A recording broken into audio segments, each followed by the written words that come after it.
All right, y'all. Hey, what's up, good people? I'm QC. Welcome to a brand new Talkin and Grubbin live stream. How's everybody doing on this Wednesday evening? I hope you're all doing good.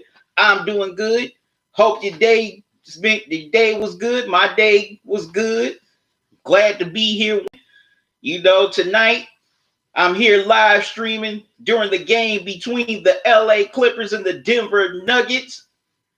I did a subscriber's choice last week about which game I should be live streaming. It was the Raptors 76ers and Clippers and Nuggets. And y'all overwhelmingly voted for Clippers Nuggets tonight.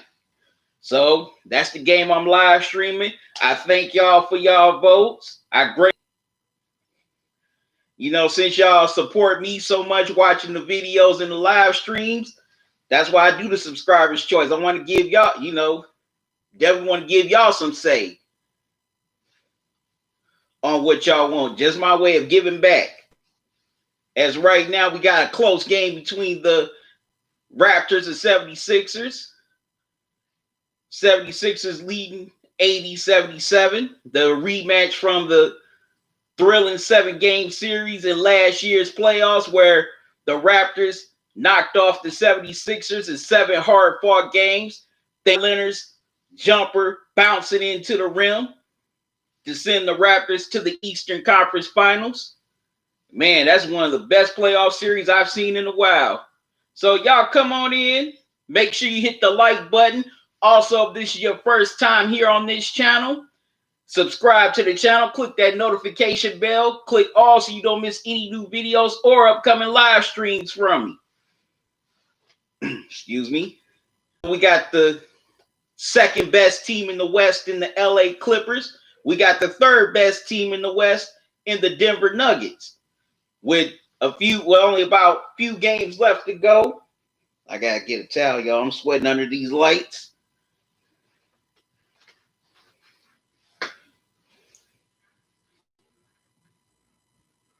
So this is definitely gonna be a real good matchup here between these two teams.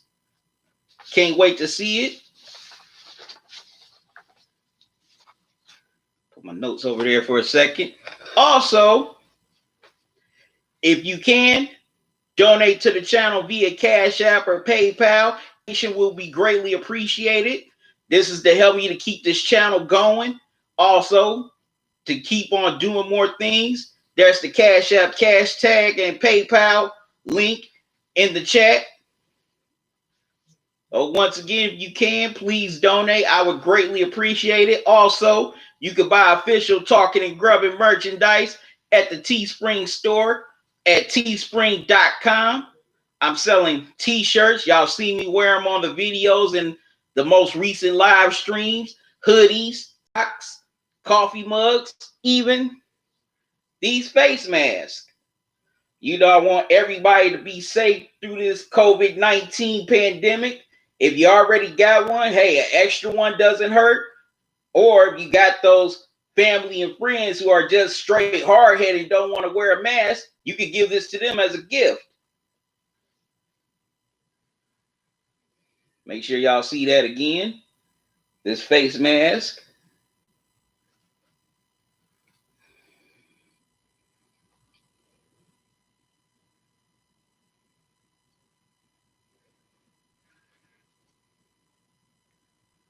In fact, let me just put it on.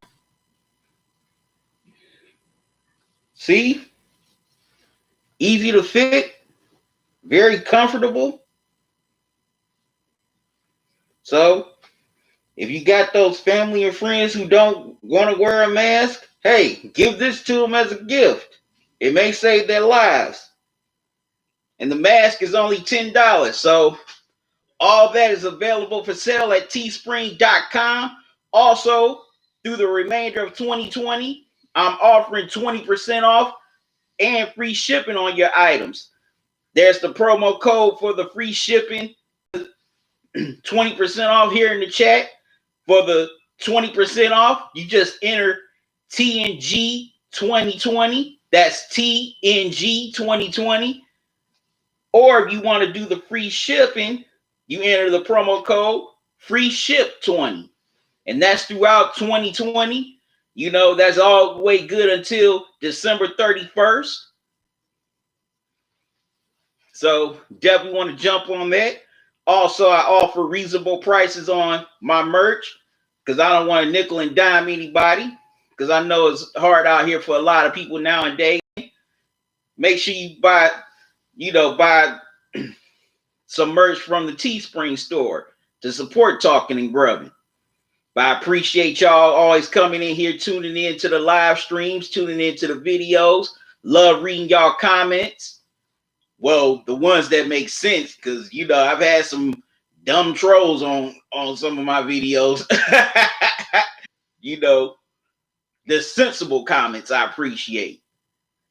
But yeah, let's get into it. We got about 3 games left in the NBA bubble.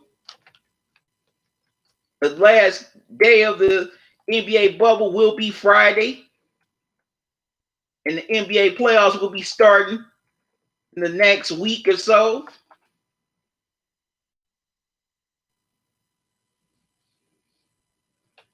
So it's going to be very interesting, as teams are still playing for that eighth and final seed in both the East and the West. Portland, you got to give them mad props, especially the Damian Lillard. Man, that dude has been balling ever since the bubble. Before the bubble, they were 6 games back, and now they are currently sitting in 8th. So they would be matched up against the Lakers if the Trailblazers could get that 8th and final spot. That would be a hell of a series. LeBron, Dame, AD, CJ, also Jokic, Kuzma, McGee. Man, that would be a hell of a series. That would be one hell of a first round series. But yeah, I gotta give props to Dame for doing his thing so far in the bubble. Also, the Rockets, they've played pretty well in this bubble. Definitely, I don't think no team wants to play them in a 7-game series. I was talking about them on my live stream after they, whooped the Lakers last week or a week before last. I don't think any team in the West wants to see them in a 7-game series. And if this were to hold up as it is right now, the Rockets sit in 4th. If they go on to beat the Thunder, they would face the Lakers in the second round. So Lakers wouldn't have no cakewalk to the NBA Finals. That's for sure. That's definitely for sure. Okay, in Toronto, they've taken the lead on the 76ers, 87-86. Another team to look out for is the Raptors. A lot of people been crapping on them, disrespecting them. But hey, that's a team I don't think nobody wants to see in a 7-game series. They got that championship heart, that championship medal. Guys like Siakam and Kyle Lowry, also Marc Gasol, Fred VanVleet. You got a pretty good coach in Nick Nurse, who I definitely think should get some Coach of the Year consideration.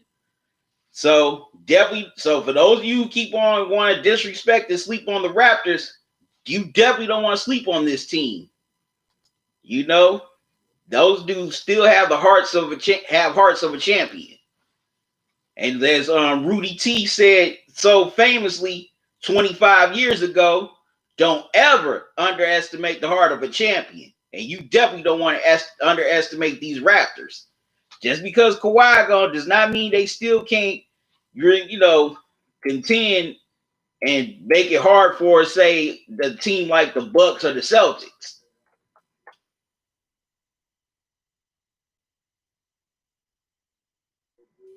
Definitely don't want to sleep on the Raptors. Just letting people know on social media I'm live right now.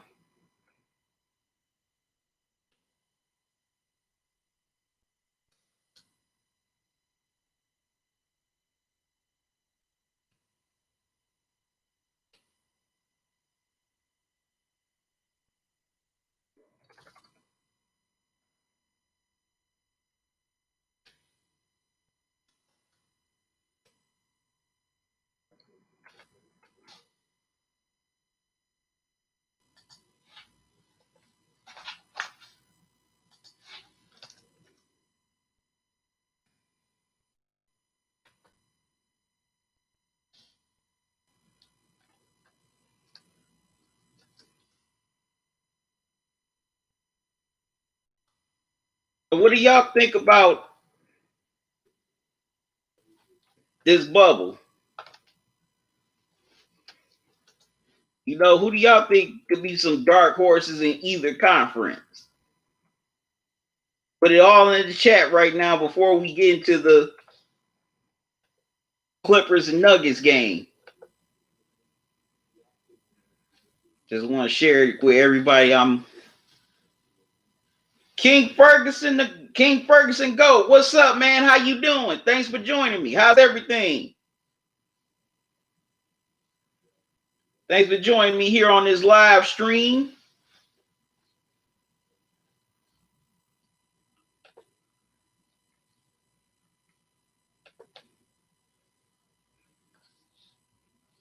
But the Clippers, they sit at 47 and 23, while the Nuggets sit at 46 and 25. So the Nuggets trail the Clippers half a game, half a game for that second seed in the Western Conference. If they can win at least their last 2 out of 3, 3 out of 4, maybe they overtake the Clippers for that second seed. But man, the Nuggets, they had a hard-fought loss to the Lakers. They should have won that game, in my opinion. They definitely should have beat the Lakers. They should have. They had a golden opportunity to beat those dudes. But Kyle Kuzma stepped up and hit that three-pointer, with 4 seconds left to go. Well, 0.4 seconds to go in the game. Gave the Lakers the victory. And you know what? The Lakers definitely need to find a way to get Kuzma involved. I don't know what's going on with Frank Vogel and his coaching staff. They definitely need to get that dude involved. That man is balling. I don't know why they're not, giving him more, finding ways to get him more touches.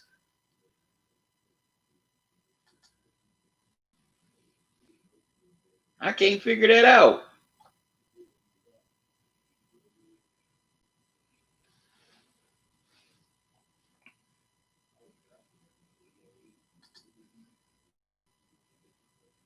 Okay, y'all come on into this live stream. When you come on in, make sure you hit the like button. Also, if you're new to the channel, welcome. Just make sure it's not your last. Subscribe to the channel. Click that notification bell. Click all so you don't miss any new videos or upcoming live streams from me.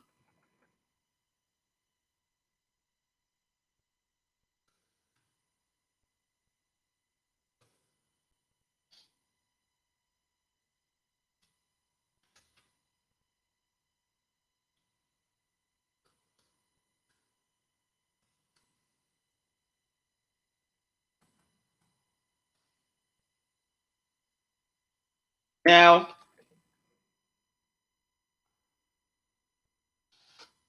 I got a question. I got to talking about about Dame Lillard doing his thing right now.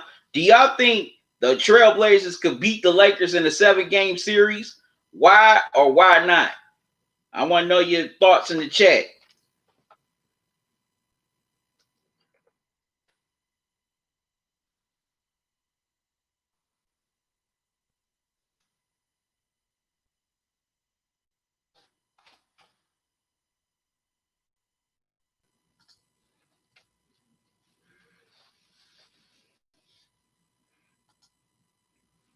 Okay, in this game between the Raptors and 76ers have gone back and forth. Raptors are leading 95-94.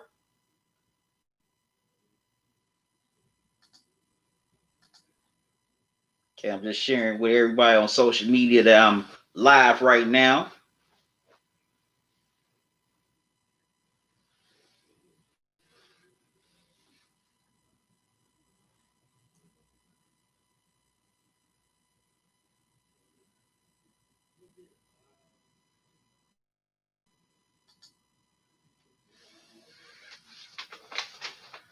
So, well,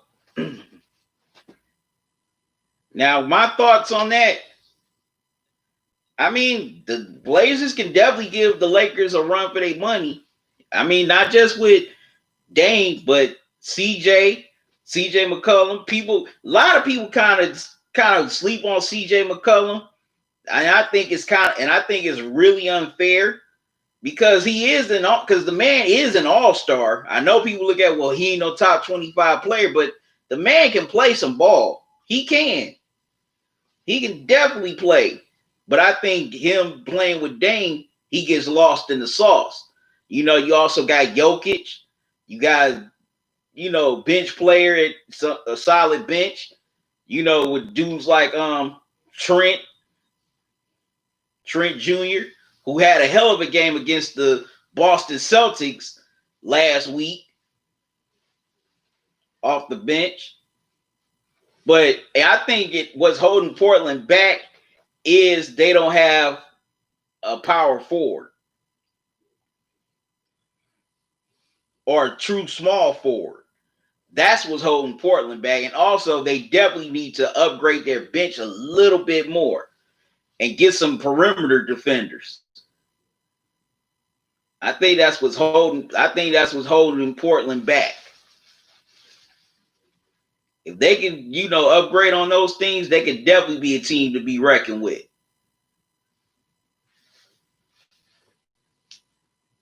But I mean, if Dame could definitely keep that momentum going into the playoffs, hey, the Blazers would have a chance to knock off the Lakers. But in order for them to do that, it can't just be Dame just dropping 61. It's going to have to be a total team effort. CJ would have to step up. Jokic, that Blazers bench would have to step up. Don't get me wrong. Dame's a great player. He's a beast, but he can't do it by himself. Now,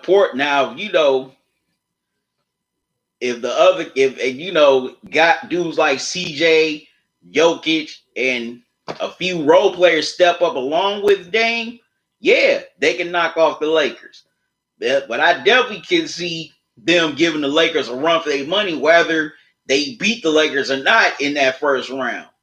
I can definitely see them pushing the Lakers to, 6 or 7 games.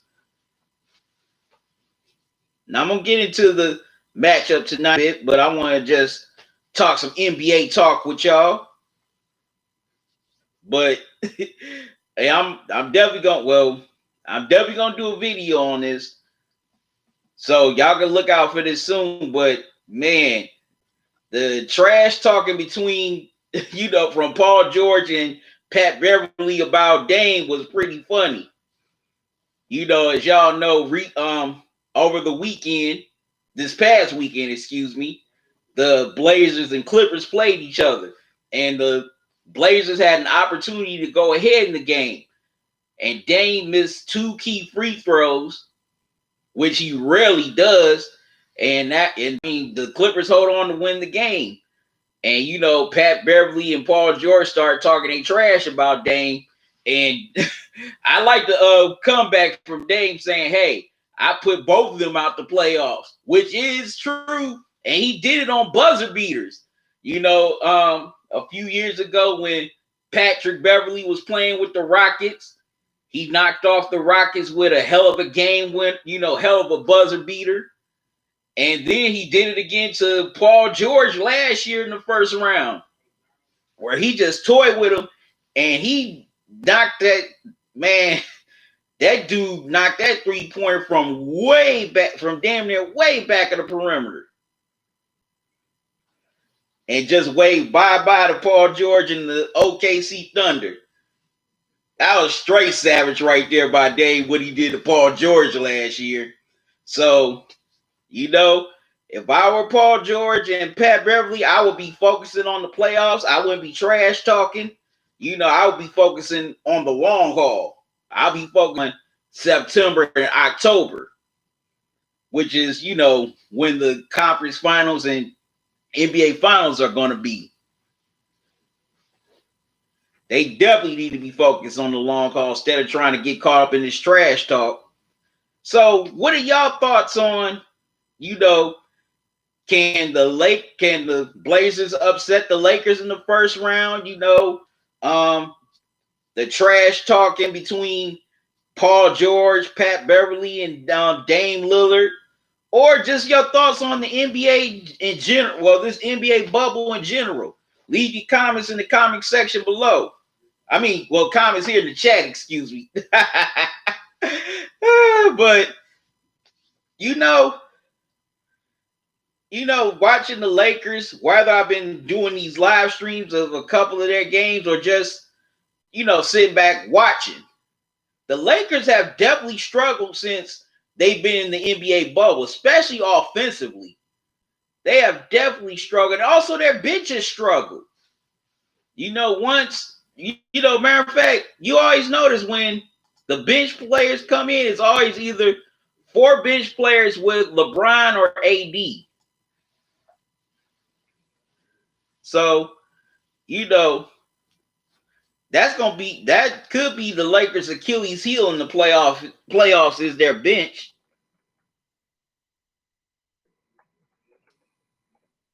Y'all tell me, who do you trust coming off the bench for the Lakers? Because in my opinion, I think Kuzma should be starting. That's just my opinion.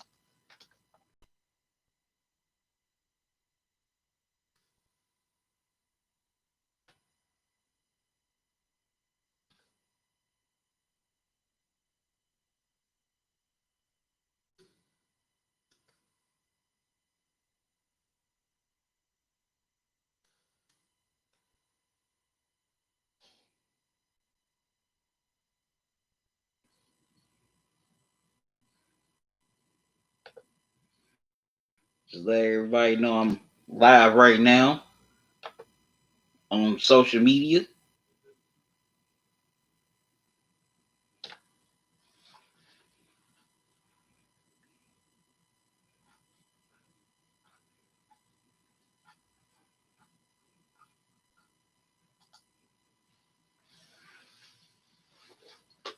Okay, all right. If you're coming into the live stream, make sure you hit the like button.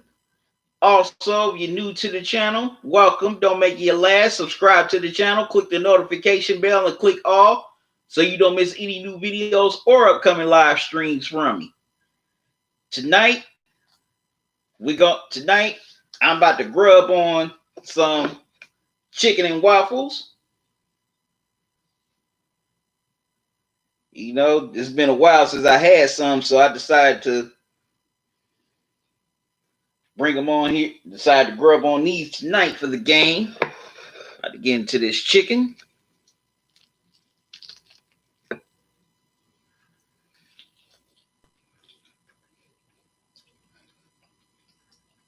Good chicken.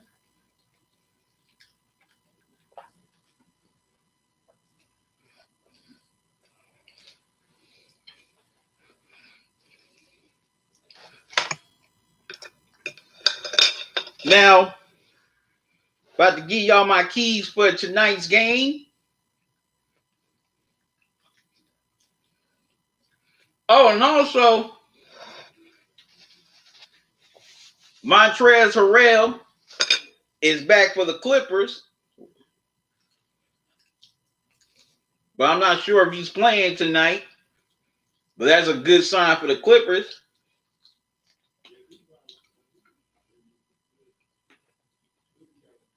Because they miss his toughness and defensive tenacity off the bench. He and Lou Williams are definitely the anchors for the Clippers off the bench. They're the ones that make that bench go. They really do.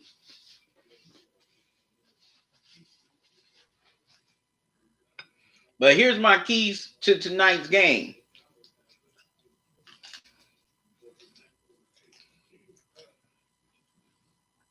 For the Clippers,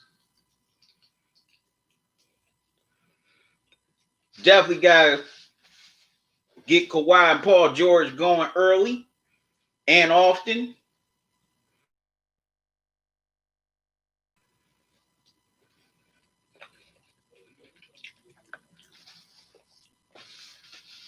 Kawhi cannot have the start that he had against the Lakers a few weeks ago. And Kawhi definitely has to find ways to be aggressive.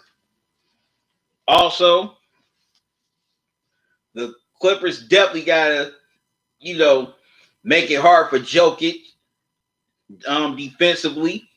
Because I mean, that dude is a monster.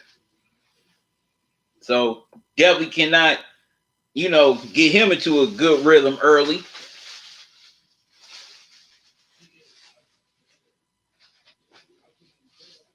Also, another guy the Clippers got to contain.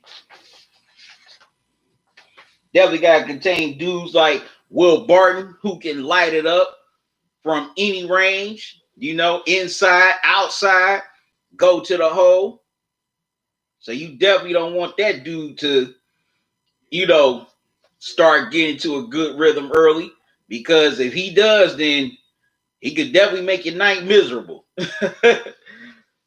Also, the Clippers definitely got to stop dribble drives, the dribble penetration. That's how Denver generates most of their offense, off of dribble penetration. And also, they definitely could play off the ball very well. So the Clippers on the ball defense has to be on point here tonight if they want to win this game. Now, on the flip side for Denver, definitely got to get Jokic going early and often, especially in the post. I would like to see more post moves from Michael Malone when it comes to him. I mean, come on. With his size, that dude should be able to post up more. And he would definitely win his matchup most of the time.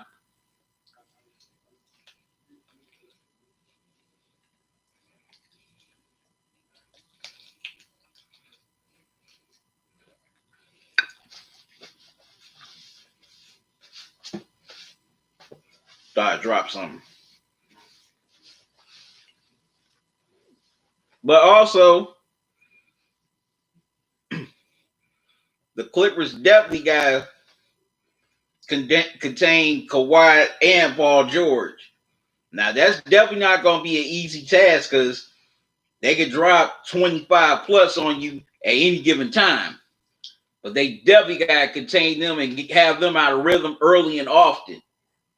Because if you get one of them, or worse, both of them into a great rhythm, then that's going to definitely make your night miserable.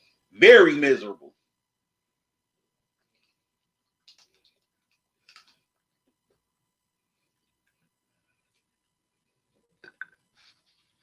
Also, they definitely got to, get many fast break and transition opportunities as they can, to keep the Clippers defense moving and guessing, because Denver is actually a pretty solid. Well, actually, they're a real good transition team.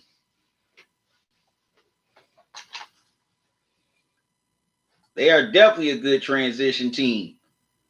They can definitely shoot the three very well. So if they can get out in transition, you can get somebody like Will Barton open for those threes.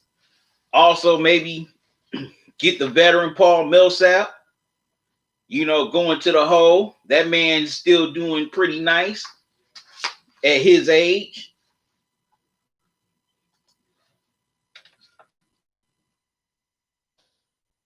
Also, it's going to be a question of which benches step up here tonight.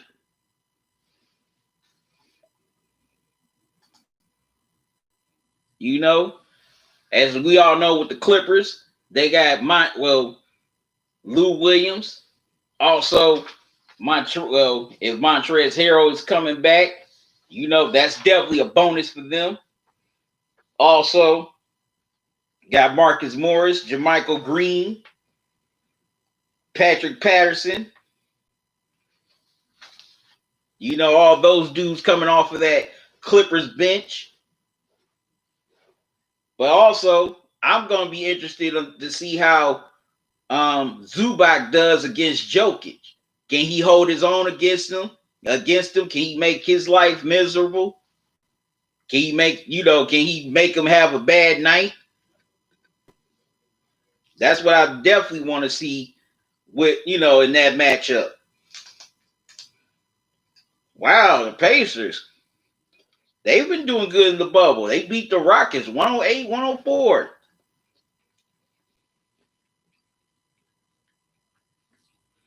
And with 5:57 to go here in the fourth, the 76ers lead by 10 against the Raptors. 111, 101.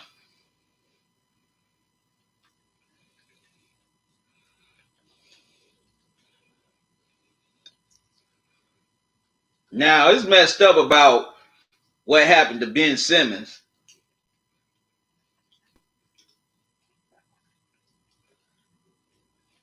Definitely messed up.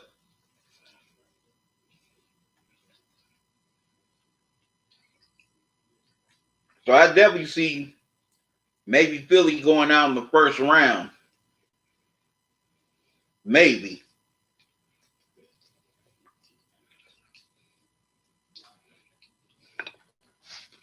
Not just because they lost Ben Simmons, but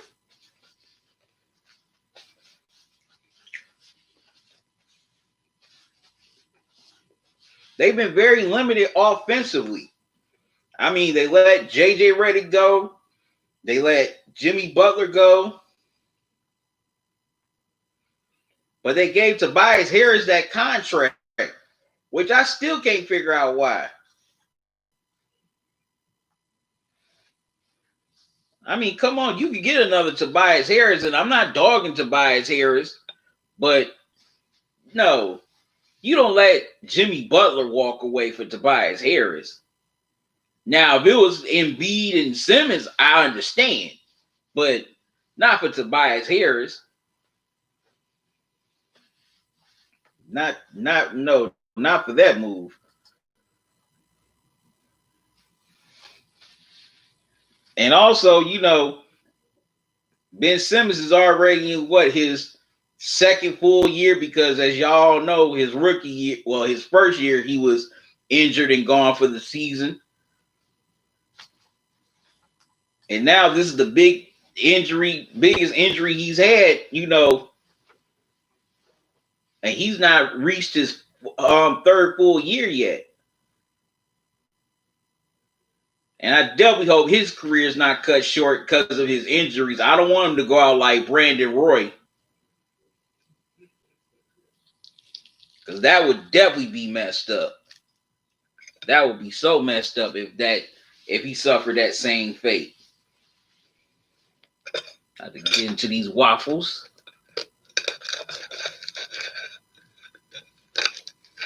And also, there's been rumors, and I emphasize the word room, and it's just a rumor, that recently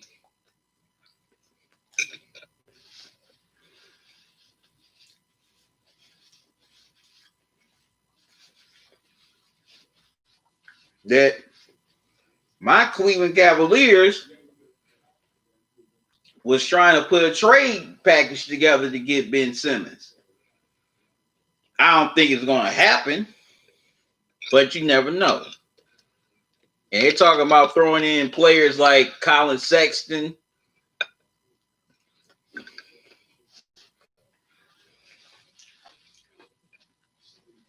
Darius Garland, some picks for Ben Simmons. No. Definitely wouldn't make that move for Ben Simmons. I mean, come on. He's already had 2 major injuries. And he hasn't even played 3 years in the NBA.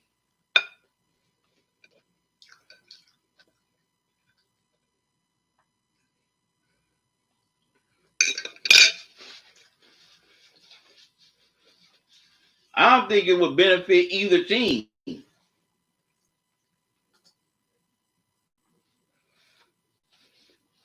All right, I see y'all coming into the live stream. Make sure you hit the like button. I'm just talking about some NBA talk before this Nuggets and Clippers games. Well, Clippers and Nuggets games start. Then talking about Damian Lillard. Talking about the Blazers' chances of upsetting the Lakers in the first round. Breaking down my keys to tonight's game. Also talking about Ben Simmons' season-ending injury.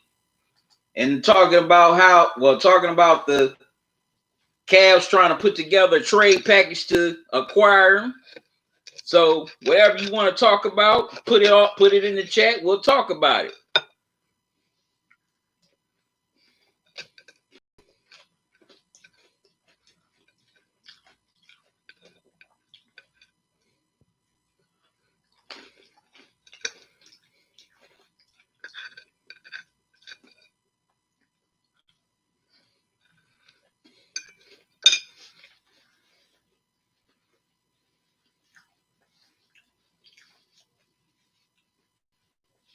As the 76ers lead the Raptors 113-105 with 3 minutes to go in the game.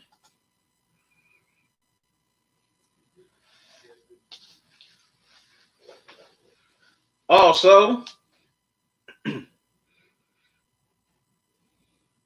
but yeah, the 76ers, they messed up by letting Butler and Ray go.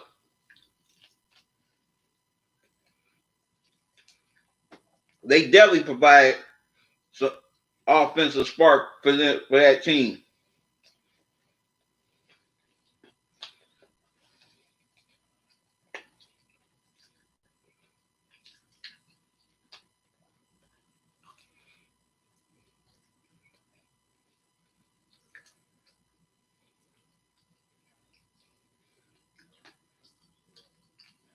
And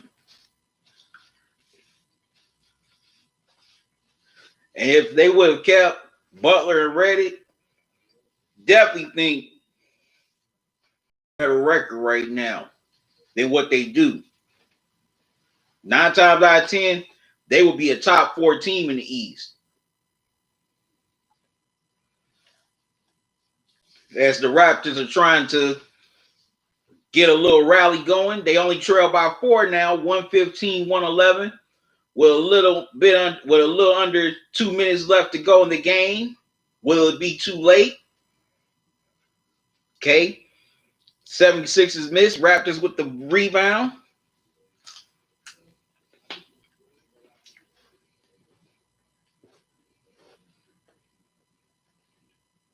And the Raptors are headed to the free throw line to make this could be cut to 2.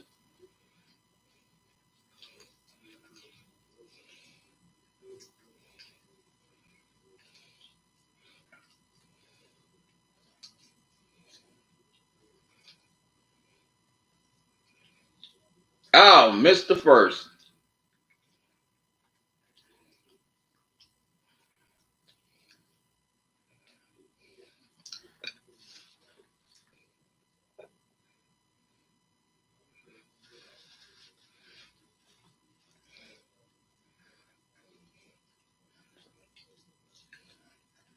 Okay, hits the second.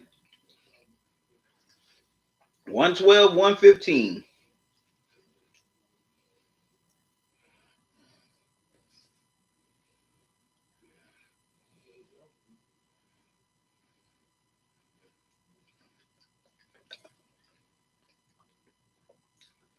The 76ers come back and hit a 3.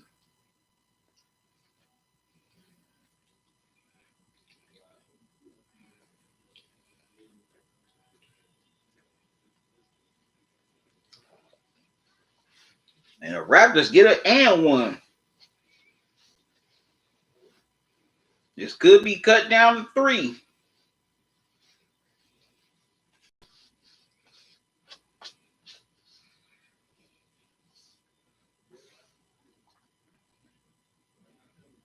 Oh, missed the 3-point play. Stays at 4.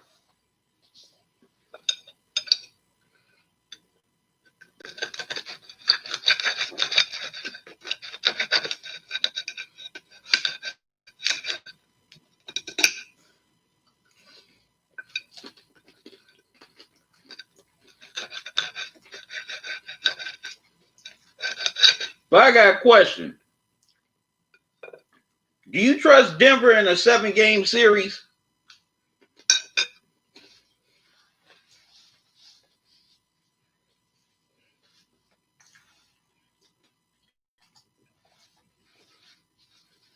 Wow, the Raptors on a 13-5 run, and they cut the Sixers lead into 1.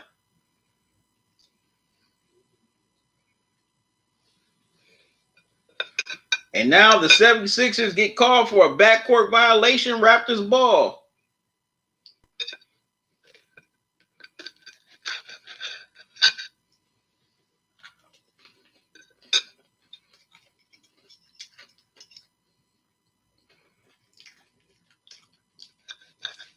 Raptors with a chance to take the lead.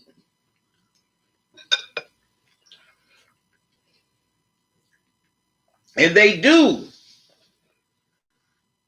With 49 seconds left, the Raptors take a 1-point lead.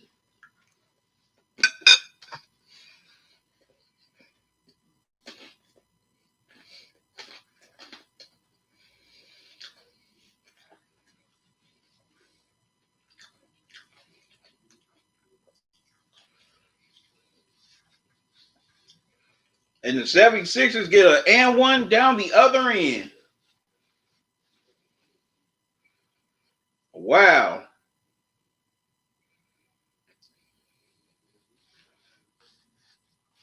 Sixers by 2. 121, 119.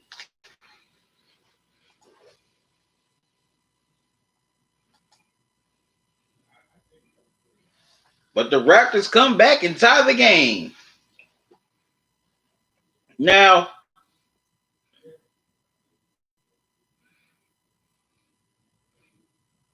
don't leave them open. Okay, and the Sixers miss. Raptors with the rebound. And they call timeout. Now, do I trust Denver in a 7-game series?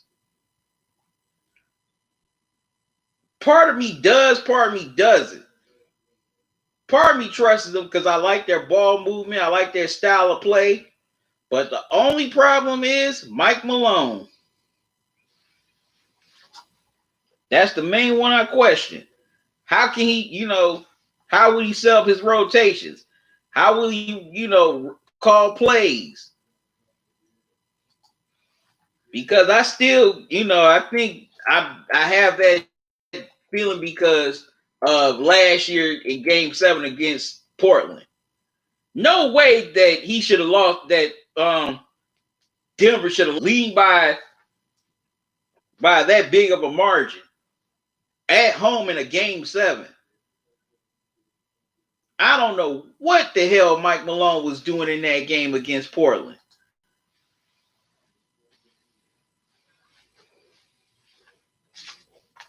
I still can't figure it out. And then Rockets and 76ers to close it out. And what about these benches? Mark, you called it family feud. It's like a battle, challenge. You gotta love it. Top that. Okay, the NBA bubble will be, the regular season in the NBA bubble will be ended in 2 days. By the 76ers and Raptors respective benches. Let's see what the Raptors gonna it's ending Friday night. A little over 18 seconds to go. Philadelphia has a couple of timeouts. Toronto doesn't. Stanley Johnson takes it in the backcourt. About the Raptors, I want to make sure I get the last look. King Johnson. Handle to get out of it inside. Blocked. Johnson with a putback. Wow. And Stanley Johnson with a hell of a putback off his own miss to give the Raptors a 2-point lead. With 4.9 left to go. 123, 121. They tried to hit him, which is the term for double teaming him at half court before he got into the action. But they allowed him to turn the corner. He has options. Drops off the pass, but gets back into the picture. Gets an easy little floater in the paint. That's celebration time for the Raptors.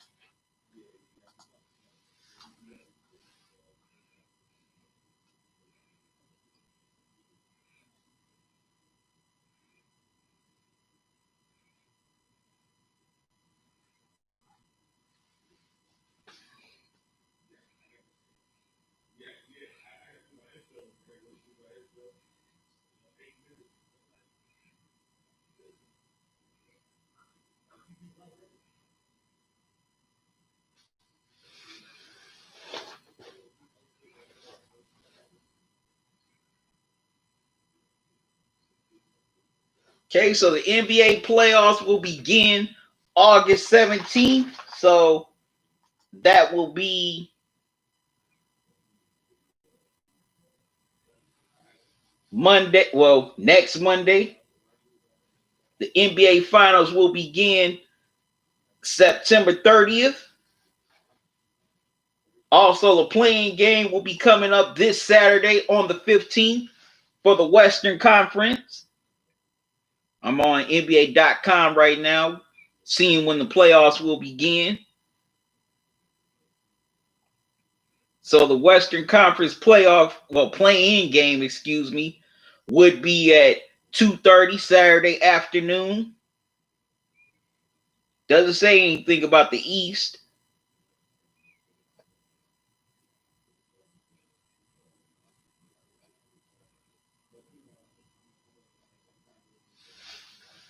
Okay, here's the rules for the play-in game, and this is from NBA.com. I quote, ABC will air the NBA's Western Conference play-in game Saturday, August 15th at 2:30 p.m. Eastern Time. The Western Conference 8th and 9th seeded teams will battle it out for a chance to play in the 2020 Western Conference playoffs. If the AC wins Saturday's matchup, that team will advance to the playoffs. If the 9th seed wins, a second game will be played on ESPN Sunday beginning at 4:30 p.m. So it looks like it's going to be Portland and Memphis for that play-in game. So the Blazers win that game against the Grizzlies, they're automatically in, playing the Lakers in the first round. If Memphis wins, that means Portland and Memphis going to have to go at it again Sunday to decide a winner on who gets to play the Lakers in the first round. Okay, the Raptors seal it with a couple free throws, and they come back to win the game 125-121.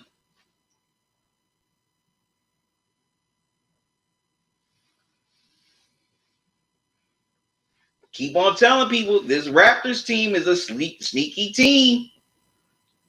This is a team I don't think nobody wants to play in a 7-game series.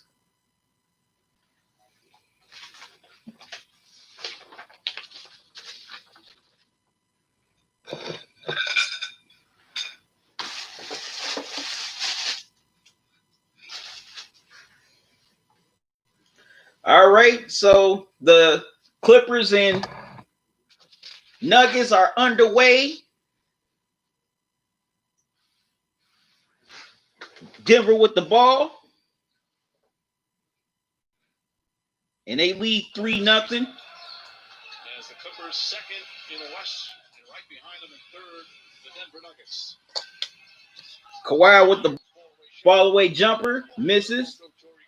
Craig with the rebound.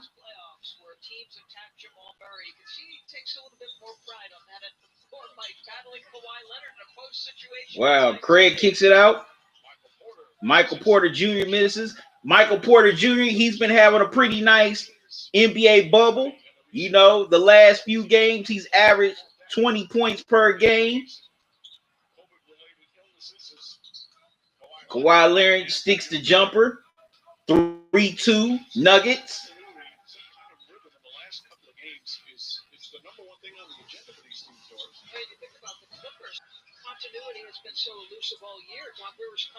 All right. Nuggets with the ball.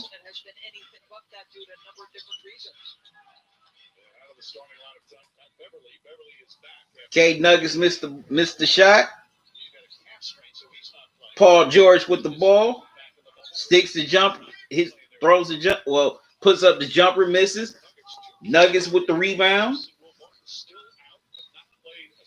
And Will Barton, he's not playing tonight. Oh, Millsap misses the jump hook. Paul George with the rebound and the ball. Trying to shake and bake. And Mike Jr. blocks Paul George's jumper attempt. We get the starting lineups for the both teams. For the Clippers, Reggie Jackson, Paul George, Kawhi Leonard, Marcus Morris, Zubac. Nuggets, Jamal no. The Clippers keep it.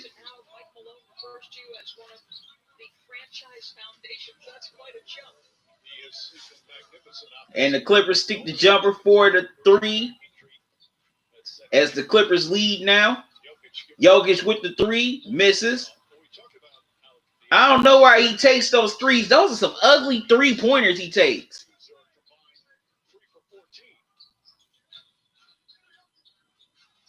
As they get it to Kawhi. Kawhi with the pull-up. Misses, but he's fouled, and he'll go to the free throw line.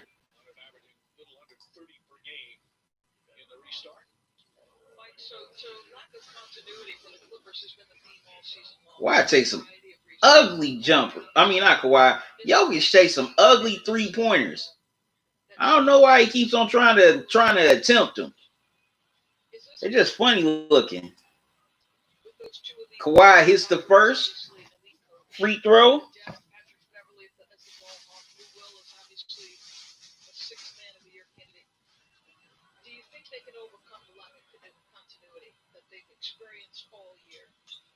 Kawhi sticks both. Clippers lead 6-3. Jamal Murray with the ball. Murray puts up the 3, hits it. And he ties the game at 6 apiece. Clippers with the ball. Kawhi gets it to Paul George. Paul George gets it to Morris. He almost bobbled it, but regained it. Reggie Jackson gets it out to Morris for the 3, misses, but Zubac gets the loose ball. Paul George with the ball. Gives it to Zubac. Zubac gives it to Jackson. Gives it back to Marcus Morris, and he still can't hit the damn 3. And the Nuggets come down the other end. Millsap to Jokic with the layup. 8-6. Nuggets. How do you miss three-point attempts in a row? Wow, Zubac puts it up and in the post to tie the game at 8-all. Jokic tried to body up at the rim, but nothing happened. Kawhi gets it to Paul George for the dunk, and the Clippers lead 10-8. Timeout call. Man, Jokic, you either gonna dunk the ball or you gonna go in for a layup or a hook shot. Don't need to get fancy, man. Just score, dude. You're right there at the basket. As tall as you are, come on, man. No need to expose the ball, dude.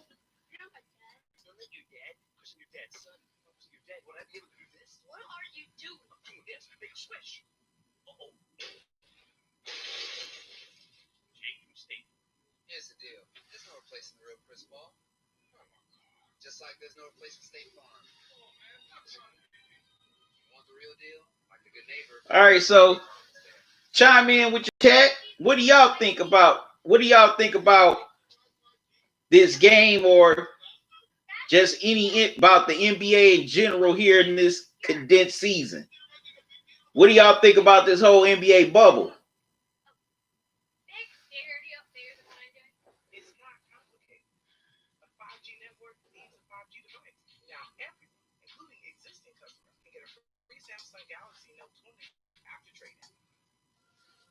But it's a nice pace here so far in the early going in this game.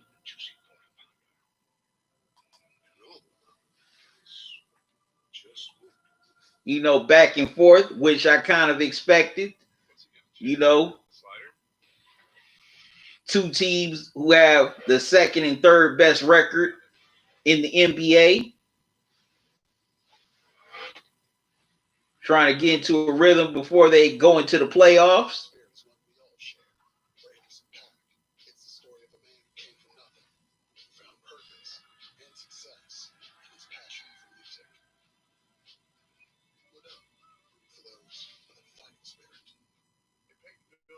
lots of ways to save on auto insurance. Really? Yep.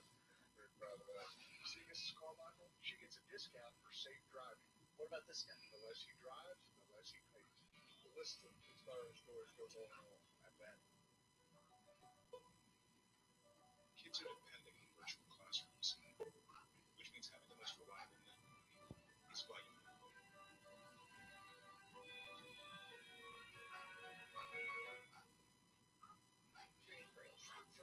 Get ready for a shock because this guy.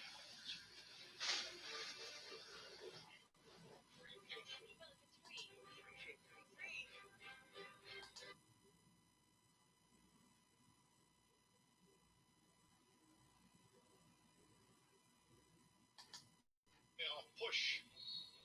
Nikola Jokic back on the floor. So that's great news for the Denver Nuggets and their fans. We'll show you the replay when we get the chance.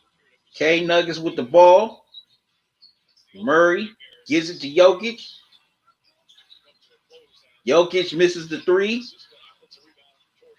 Craig gets the offensive rebound, gives it to Paul Millsap, gives it to Murray. Great cut by Murray. Very nice cut by Murray. Tied at 10 apiece. Clippers with the ball. Zubac gives it to Paul George. George gives it to Zubac. Zubac has to kick it out to Marcus Morris. Reggie Jackson tries to put it up. No avail. 24-second violation. Reggie Jackson, you got to be more conscious of the clock, man. You got to yell 3, 2, 1. Jamal Murray with the three misses. Zubac with the rebound. Gives it to Paul George. George gives it to Jackson. Jackson tries to go for the layup. Gives it to Marcus Morris. Morris misses the shot. Nuggets with the rebound. Murray runs up, tries to shoot the three. Misses. Ball goes out of bounds. Clippers ball.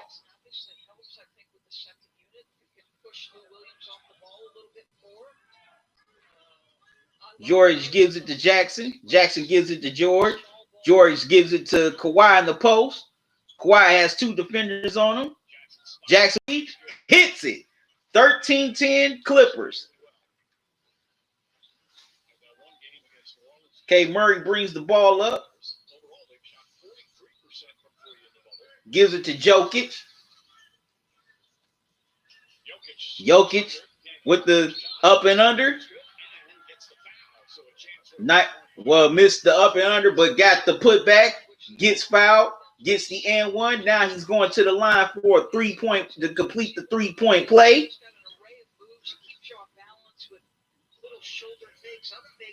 He's got everything at his disposal. It's just fun to watch the Denver Nuggets fight. The way they pass, the feel between he and the Nuggets, man, they pass the ball very well. As Jokic completes the 3-point play to tie it. Okay, that's better on the virtual fans. Oh no, wait a minute. They still gotta go creepy. As Zubac misses the shot. Nuggets with the rebound. Murray gets the ball from Millsap. Craig gives it to Jokic. Jokic on the post. Wow, another and one by Jokic. That was a tough shot. But he will go back to the line for another 3-point play. Wow. And that's on Jermichael Green. Remember last year, this team was one victory away, a home victory in Game 7 against Portland from moving into the Western Conference Finals. They lost that heartbreaker, but they were close. Jokic converts the 3-point play, 16-13, Denver. Kawhi with the ball. Kawhi gets inside, but he's fouled before he could put up the shot.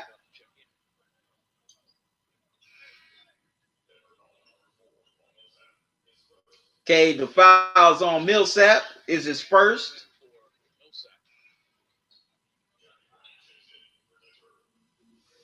Okay, Jeremy Grant, the nephew of Horace Grant, the three-time champion with the Bulls, checks in for Millsap. Clippers keep the ball. For a lot of people was with Michael Porter Jr. stay locked in at the three spot. That's going to happen. Clippers missed the shot. Nuggets come up with the board.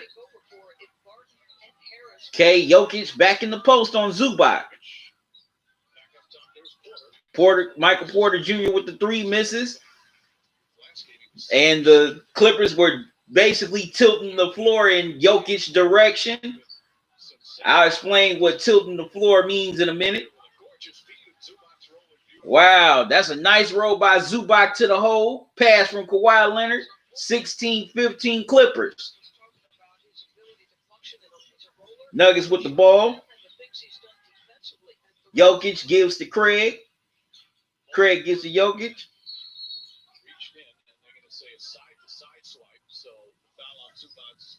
Okay, Zubac gets called for the foul on Jokic, but it was before Jokic's three-point attempt.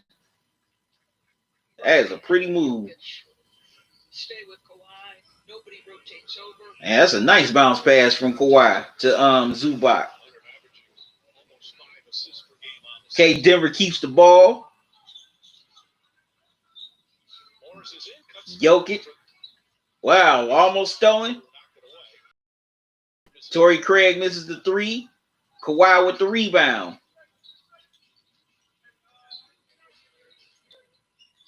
Look in the post. Leonard with nice spin move. Gets fouled. He's going to the free throw line. What I mean by tilting the floor is when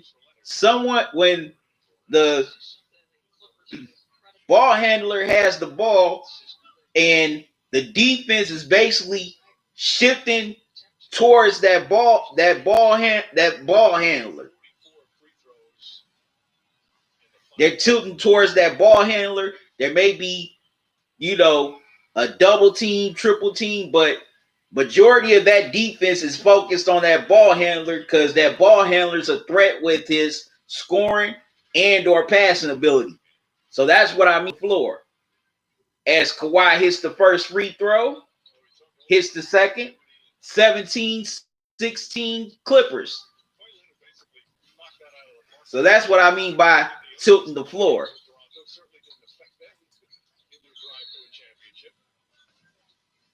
Okay, foul call.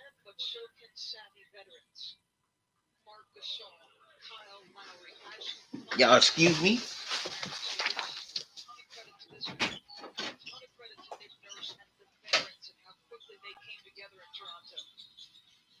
lot of the same scenario like that with the Clippers. Nice feed inside. Jokic finishes. They've got some good veterans. Obviously, a terrific coach in Doc Rivers. Magruder, well defended, but still gets it to go. Magruder's had some good minutes here in the bubble. Clippers back up by one. The team's starting to get a little bit of a rhythm after a poor shooting start. Porter calling for it, wanted to post up, had the mismatch. Morris inside, Jokic finds Porter for the lane. That extra pass. It is. It's so pretty, but give credit to Morris too, and a nice cut by Jokic. Jermichael Green can't connect. Jokic throws it down court. Porter able to catch, laying up and in. Boy, I can tell you, very few guys in the league make that pass as consistently well as Nikola Jokic. It's nice to have a target 6'10" with big-time pops to throw it to. My apologies, y'all. Okay, the Clippers go back up by 3, 22-19. Nice move by the Nuggets. Because our way works great for us, but not for your clients. That's why we're a fiduciary, obligated for your clients first. All right, so what are y'all thoughts on this game so far? Let me know in the chat. Clients' needs, but you do sell investments and be better when you do better. At Fisher Investments, we're clearly different.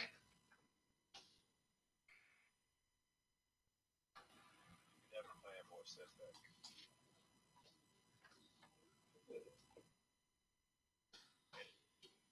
Worst part of the time.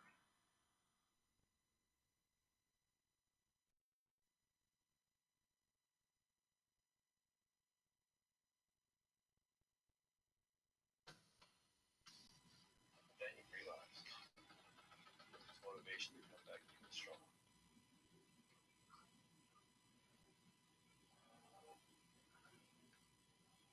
You can't claim that as a dependent because it's inanimate. People ask me what sort of a person should become a celebrity accountant, and I tell them nobody should. Here, welcome to Caesar's Palace. Thank you. All right. 100% beef, plain, grilled, first slices of tomato, and the first slices of onion. That's how we do the flagship all beef magic. All they missing up this Whopper is just a second mouth. The Whopper, now in the 2 for $5 mix and match deal. All right. Definitely liking the pace of it. We'll definitely like the game so far, going back and forth. Two real good teams battling. Some real good ball movement by both teams. Definitely like how both star players are getting others involved.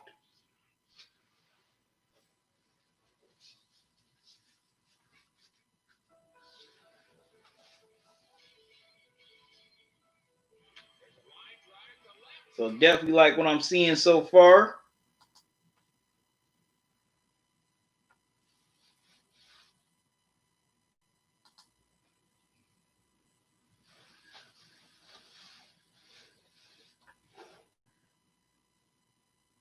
We're back to MLB opening day. Welcome back to the NBA bubble in Orlando. Okay, where back the with Nuggets' the Michael game. Porter Jr. has had a breakout restart. He told me he definitely does not feel like a rookie anymore, and he's just so pleased that the hard work he says he put in during the hiatus is paying off and showing up here in the bubble. He told me he thought he was playing okay with the minutes he was getting before the Okay, Clippers with the ball, trailing by 3. Okay, Kawhi with the ball. Hits the elbow jumper. Clippers trail by 1, 22-21. Nuggets with the ball. And he also added, hey, I know the playoffs haven't even started yet. I know I still have a long way to go. Right? Thank you, Lisa. Of course. That was not a good looking 3 by Denver. He went to Missouri, but he injured his back in his first game. He hardly played at all in his college, 1 year in college. That's an ugly 3-pointer. Once again, But the Clippers get the get the rebound off the miss, and they cash in. They're back on top, 23-22. But the Nuggets come back with a 3 of their own, 25-23. And since Tammy's a sweet shooter, he's an elite rebounder. But what's going to happen in the playoffs is, you know, Clippers with the ball. they're going to put him in every action, and that young man, I mean, listen, Damian Lillard his rookie season said his head was swimming on the defensive end. Imagine what Michael Porter Jr. is going to do. And the Clippers turn it over. At times in the playoffs. look at the difference between the 4. And again, they were bringing him along slowly. Started to play well. Injured his ankle after a great January. Injured his ankle in February. And it looks like they called it on Lou Williams. The talent is there offensively. The size. Nuggets with the ball. He goes for 14 minutes, Mike. Get it to Jokic. Mike Malone saying he's a starter. He's going to say a starter. And he and Jokic are 2 cornerstones. Okay, Craig. That's a big lead. Ball is coming. Craig passes. But the Clippers with the Nuggets with a 2-point lead. Lou Williams trying to get himself into rhythm. now it's Jermichael Green. Lou Williams has the ball. 2 games that Chiefly has played the last 4. Williams against ball gets inside. He can score. Wow, Lou Williams goes all the way to the hole, scores, and gets the foul call with a chance for the 3-point play. And that foul is on If you're standing up, he's going by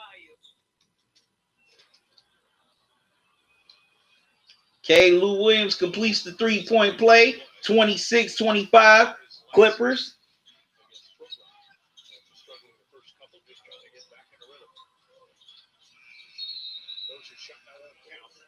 And Dozier's shot won't count as the first quarter comes to an end.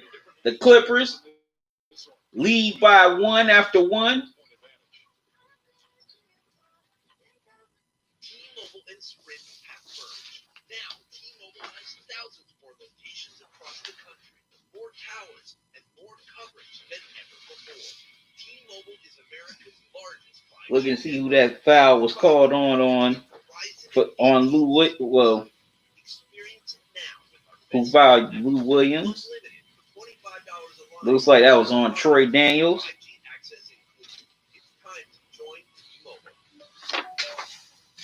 But, you know, that was a back and forth first quarter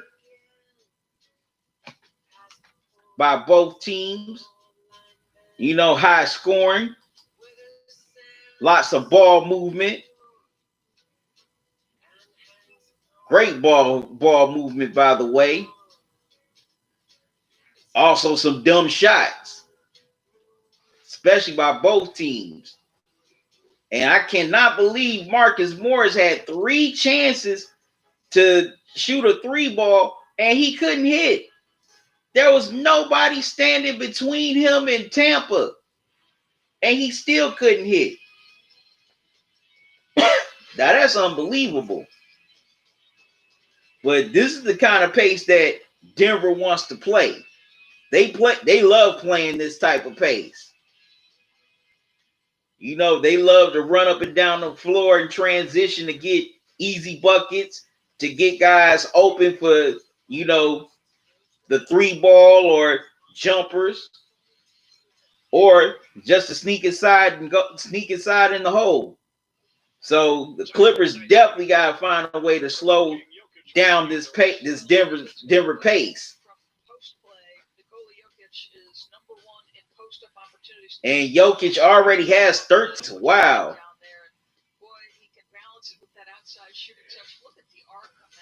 And he still takes funny looking 3-pointers. That's just my opinion, though.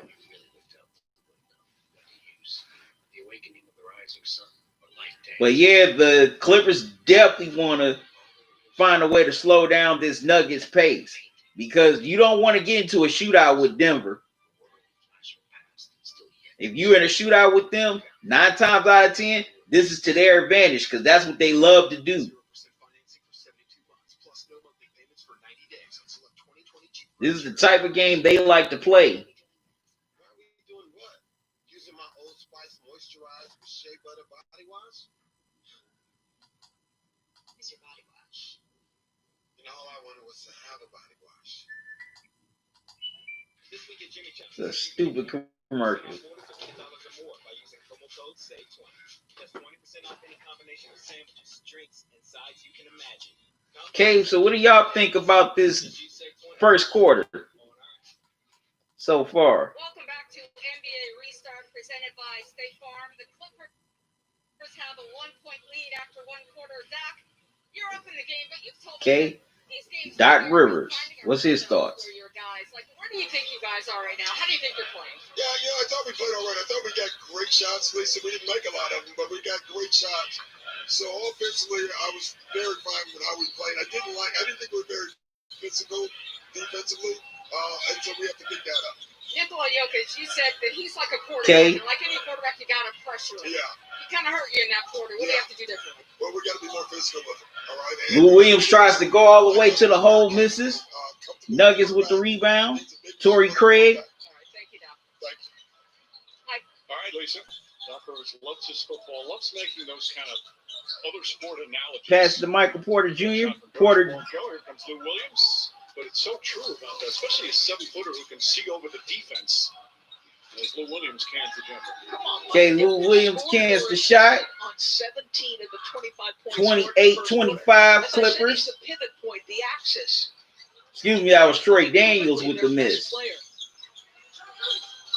Grant with the 3 misses. Wow. And Bo comes in with the tip in. 28-27 Clippers. Some exciting young talent on their roster.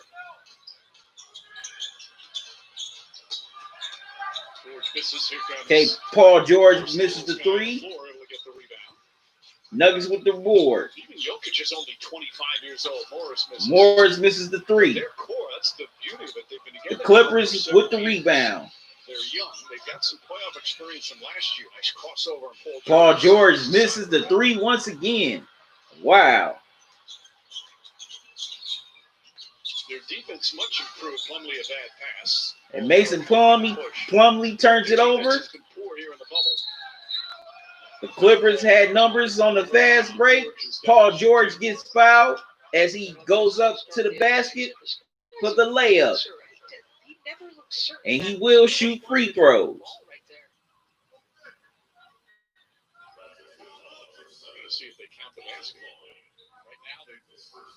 And now they're checking to see should goaltend be called.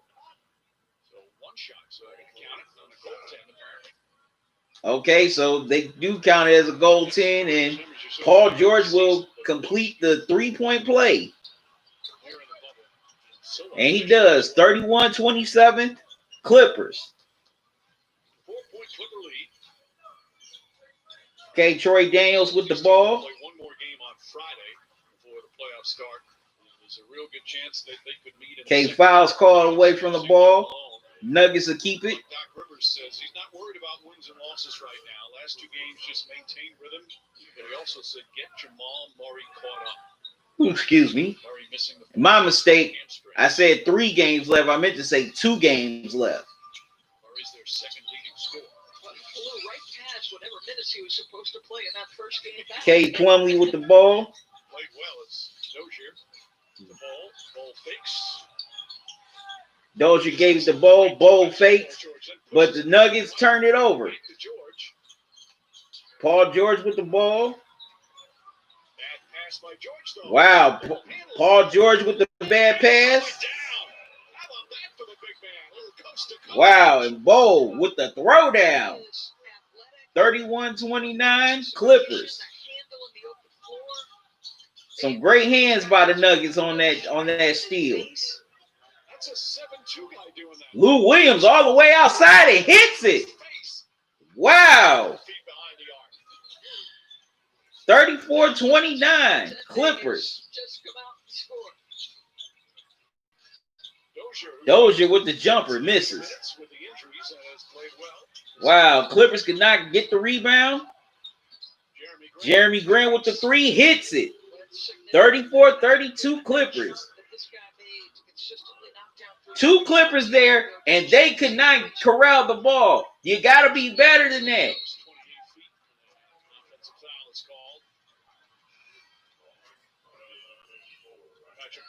Okay, and Patrick Patterson gets called for the offensive foul. Clippers get the ball back. Wow, end to end, beautifully done. Such agility. Come on, 7-2. Woo! That's easy. That's a hell of a slam by Bo. It was fairly easy. The rest of it was difficult for guys 7-2. At that great scrimmage game, again, he had not played at all. Okay, Nuggets with the ball. Regular season, and then his first NBA action was in the scrimmages, and now here in the bubble on the seeding games. Nuggets gotta be careful with the ball. Grant with the post up. Couldn't get the shot to go. Clippers come up with it.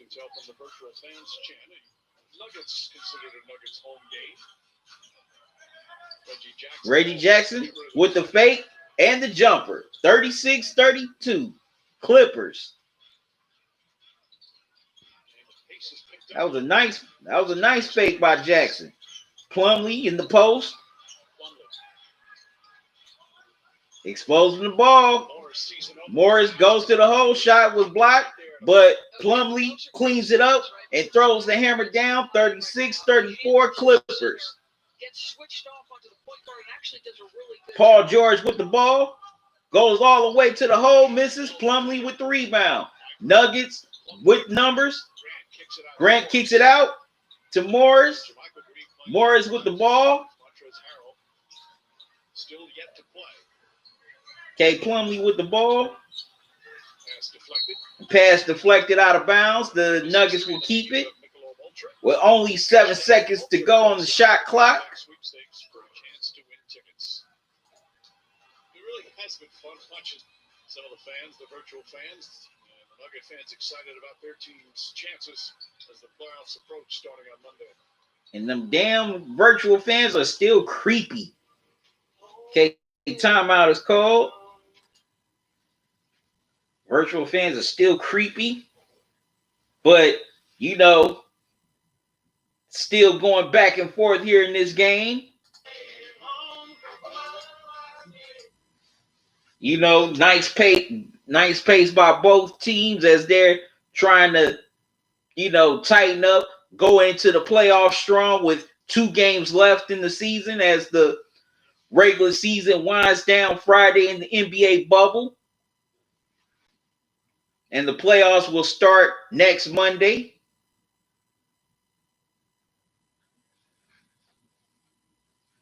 But like I said, this type of pace definitely favors Denver. Now, the Clippers, they've done a solid job of slowing down the pace a little bit. You know, getting some stops, also getting some steals and some real good ball movement. But also on the flip side, the Nuggets have been active, especially getting a few steals and getting out in transition for easy dunks or wide open shots.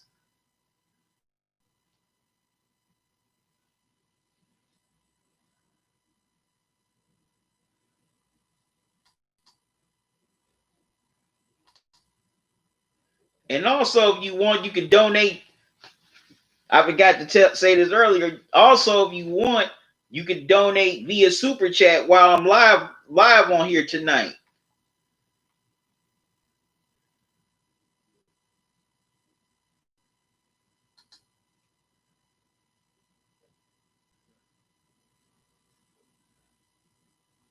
As I said before, any donation, I will greatly appreciate it if you can.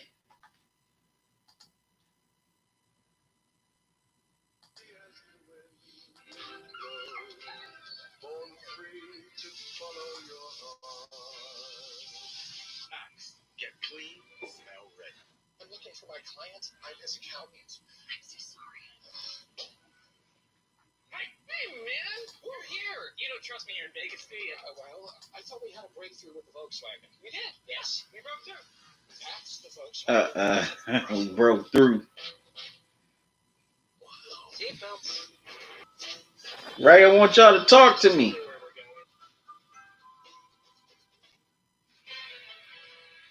Friday, an NBA triple header on ESPN as the seeding round concludes at 4 Eastern, Heat and the Pacers, Oklahoma City against the LA Clippers, and the final game Sixers and the Rockets. All 3 games on ESPN, ESPN Deportes, and ESPN App.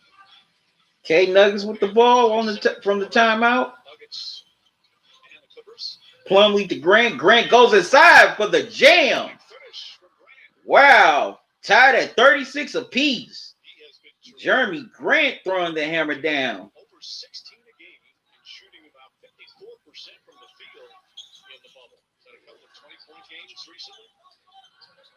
Okay, Kawhi back in the game. Kawhi misses. Nuggets with the rebound. Again, both these coaches, when they get fully healthy, is Ball 3. Wow. 39-36 Nuggets. Excuse me. Paul George with the 3. Gets it back. Tied at 39 apiece. Wow, I ain't know Bo could shoot from 3. Plumlee gets fouled by Zubac. As the Clippers are hit with their second team foul. Man, I did not know dude could shoot.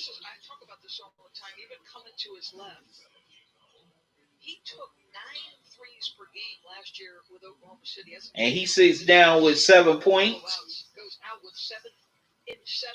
That's not bad work. That's Lou Will. Grant goes to the hole, kicks it out to Jokic. K gives it to Craig. Craig goes to the hole and lays it up and in.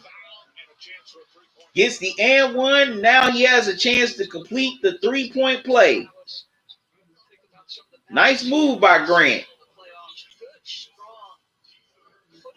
It's a nice, strong move right there.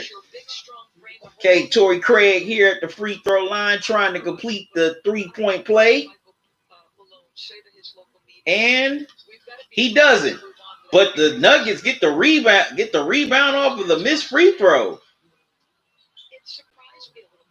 Wow, good hustle. As the Clippers get called for the foul.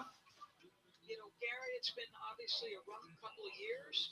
He is elite on the defensive end when he's right. Will provides an element of slitheriness, get the paint, break you down a little bit. If they could get Will Barton back, that would definitely do some wonders for the Nuggets.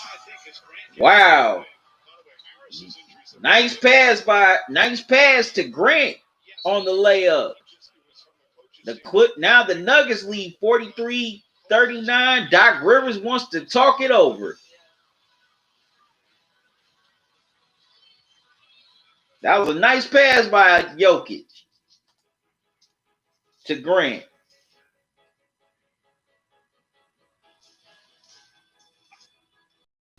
Like I said, this type of game definitely favors the Nuggets because this is what they like to do. They definitely want to run you in transition so they can get those easy dunks, get guys open for open shots, and moves like the one you just saw from Jokic to Grant. So now the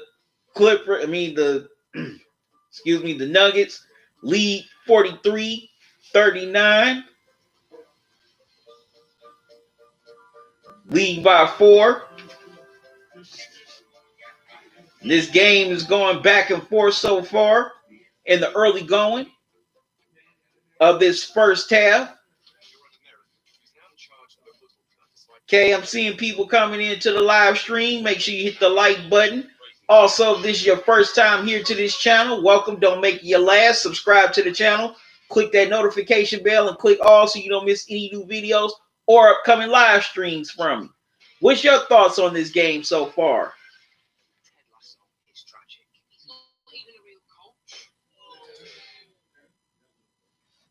Or if you got any thoughts on these NBA playoffs, the NBA bubble, leave it all here in the chat. Let's talk about it. It's just $5 when you buy 2. Only in the Subway app. I've always had boring drive-through fish sandwiches.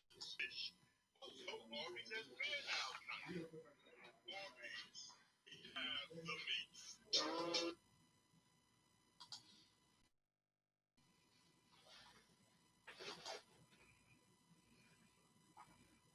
Yes.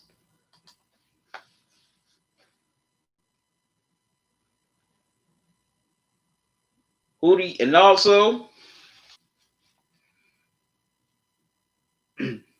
another thing I like to add that, another thing that's going to factor in this game is coaching. I want to see what Mike Malone and Doc Rivers are going to do, what moves they're going to make, and how they're going to use their teams as they only have 2 games left. Are they going to keep on playing their starters more minutes, or are they going to just, watch out for their minutes? Since San Antonio's still alive, there are so many different scenarios that can work for any of those 4 teams being 8 and 9. Okay, the final game is tomorrow night for Portland, Memphis, Phoenix, and San Antonio, as they're all vying for that 8th and final playoff spot. Clippers with the ball, trailing by 4. Kawhi has it.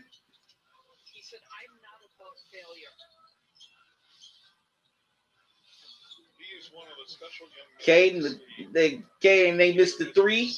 Nuggets with the board.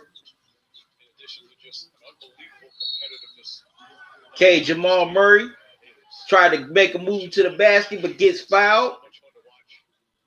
But they'll take it out of bounds.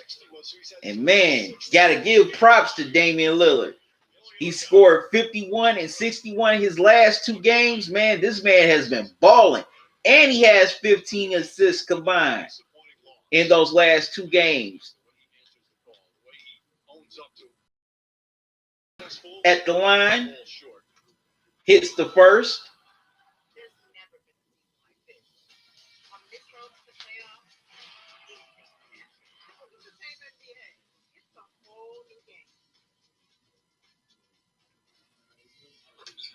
And he hits the second. 45-39 Nuggets. 6-point lead for the Nuggets, 5.5 to go here in the second. Okay, Reggie Jackson back in the game, has the ball, gives it to Kawhi. Kawhi with the jumper, hits it. 45-41 Nuggets. Okay, Murray with the ball. Bringing it up. Gives it to Jokic. Jokic in the post. They tilting the floor. Grant with the three. Misses. Okay, and the Clippers get the rebound. Running up the floor. Okay, Kawhi in the post. Or Kawhi with the jumper. Misses the line drive jumper. Murray with the rebound. Gives it to Grant. Grant kicks it out to Craig. Craig kicks it out to Grant, but Grant loses it out of bounds. Clippers ball. JaMychal was pressuring the heck out of him, and then Jokic tried to do what he should, take this guy down to the post. But to Lisa's point about Doc saying he's the Paul Millsap, he's back in the game. Don't rush him, don't blitz him, don't put any pressure on him. JaMychal Green sits down for the Clippers. He's got such great court vision to begin with. Now you back off him and he's just going to pick you apart. Kawhi with the ball. Wow, Kawhi tried to adjust to get the layup off, but to no avail as he was looking for the foul. Wow. Nuggets tried to score off the glass, but to no avail. The Clippers with the ball. Paul George gets it to Zubac. Zubac passes back to George. Gives it back to Zubac. Zubac kicks it out to Kawhi. Kawhi with the three. Misses. Nuggets with the rebound. They get it to Jokic. Jokic gets it to Craig.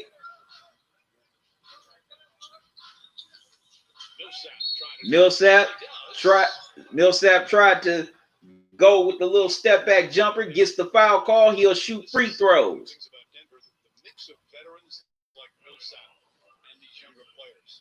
So, I'm sorry, but Jamal Murray fighting. So I love the defense, and there's some physical frustration from Kawhi Leonard. Like, I love Jamal saying, listen, you picked on me last year in a playoff. Octavius, you said Clippers suck. So, Octavius, I take it you're a Lakers fan. Am I right?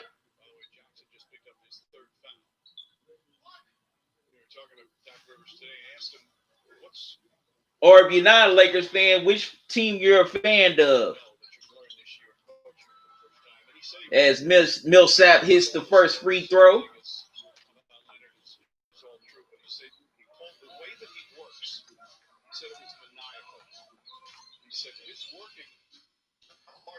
Day in and day out is the best teacher for everybody else on the team, and not just young guys, veterans. Zubac puts it in. Okay, Zubac puts the shot in. 46-43. Nuggets.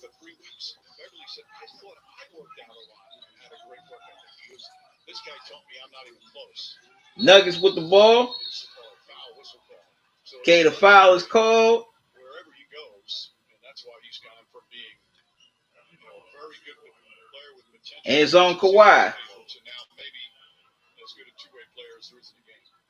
Well, two guys who dug it out with not maybe big time. And the Clippers are in the penalty.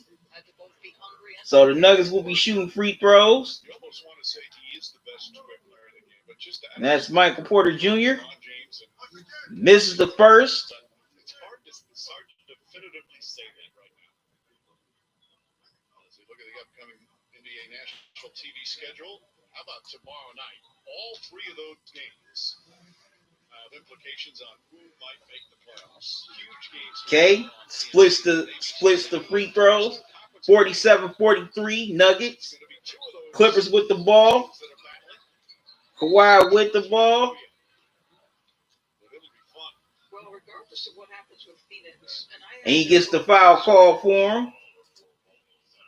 And it's on Paul Millsap. Monty Williams had made it clear upon arrival that other than, say, the teams like the Clippers, the Bucks, the Lakers, those with championship aspirations, there was nobody here who could get more out of this experience. I'd say mission accomplished. Wow. Well, mission accomplished there is with a nice feed to Zubac. Zubac with the slam on a nice feed from Paul George. 47-45. 2-point game. Jokic with the ball. Because he may win MVP. Jokic gets the ball in the post. Gets it to Torrey Craig for the layup. Nice cut by Craig. 49-45. Nuggets. Clippers with the ball.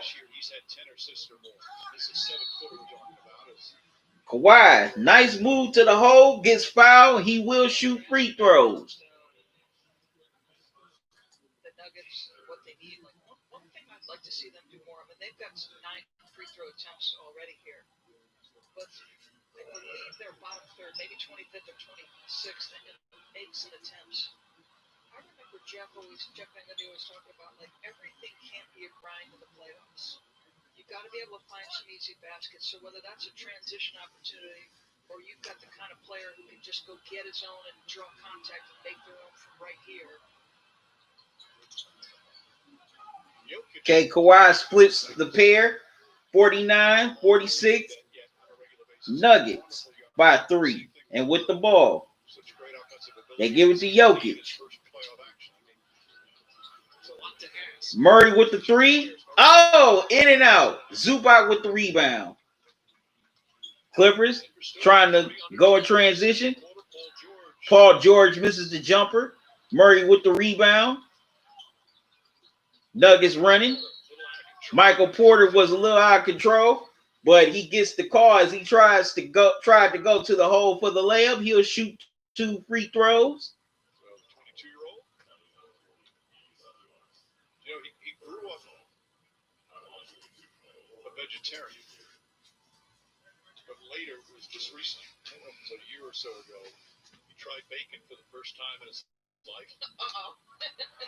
His comment, there's no going. Oh, now that's interesting for Junior. Many of us just realize it's just something you cannot resist. Grew up a vegetarian and just recently started eating meat.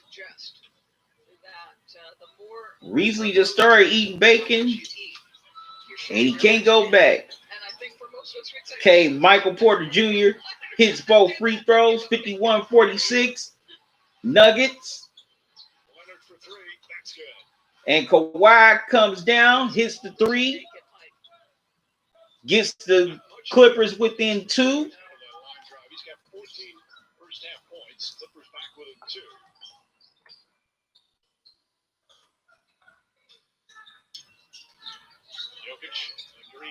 Okay, Jokic has Jermichael Green on him. Okay, as Murray hits the 3, 54-49. Under 1 minute left to go in the first half. Lou Williams gets the foul call for him. He'll go to the line and shoot 2. You talked about it. The offense has been good inside of the bubble here in Orlando. Just to walk into a 3 off the dribble from Kawhi. Yes. This has been one heck of a game. This has been one heck of a game in this first half. Your eyes on him and the ball because they're by both teams. willing to have a feel for where one another are is special. Okay, Lou Williams. 12 minutes he's played, 10 points on the bench.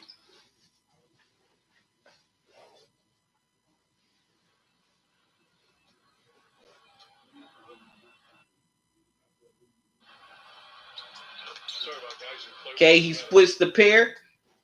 50, 54, 54, 50. Nuggets.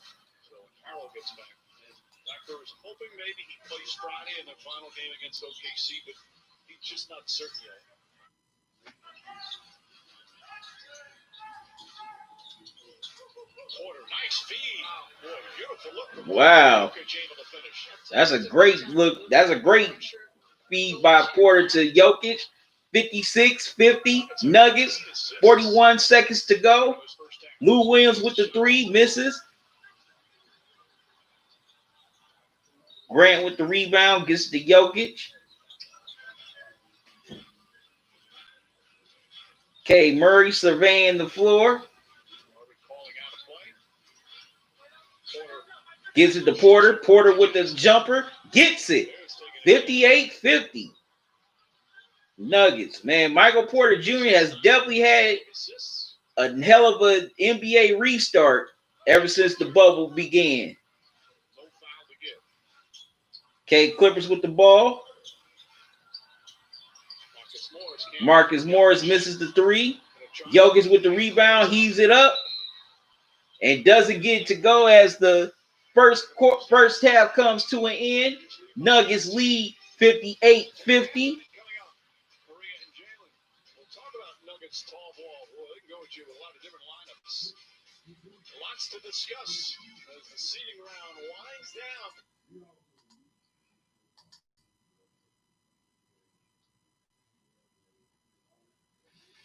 down. Okay, that's a real good first half by the Nuggets. You know, as I've been saying, you know, this type of game definitely favors the Nuggets, and their style of play has controlled this first half. The Clippers, they're trying to beat the Nuggets by trying to play that style. It's not going to work if you're the Clippers. Definitely not going to work. You cannot try to run, you know, with a running team, you cannot try to run with them. You got to stop them. You got to slow them down. So instead of the Clippers trying to play their game, they're playing Denver's game right now. And you know, Denver's just having a field day with them in this first half. You know, I didn't see the Clippers be aggressive on defense in the first half. They didn't get up on their men. Also, they weren't physical with the Nuggets. They didn't make the Nuggets feel them or fear them. Wanted in the first half, whether it was from, 3-point range or with the jumper or, cuts to the basket. When the Nuggets were getting their cuts to the basket, there was no big men for the Clippers stepping up to stop them or even, just put them on their ass just to foul them and send them to the free throw line. So the Nuggets, they definitely got what they wanted. It's been great ball movement by them in this first half. Great passes, pretty cuts to the basket. They pass for better shots.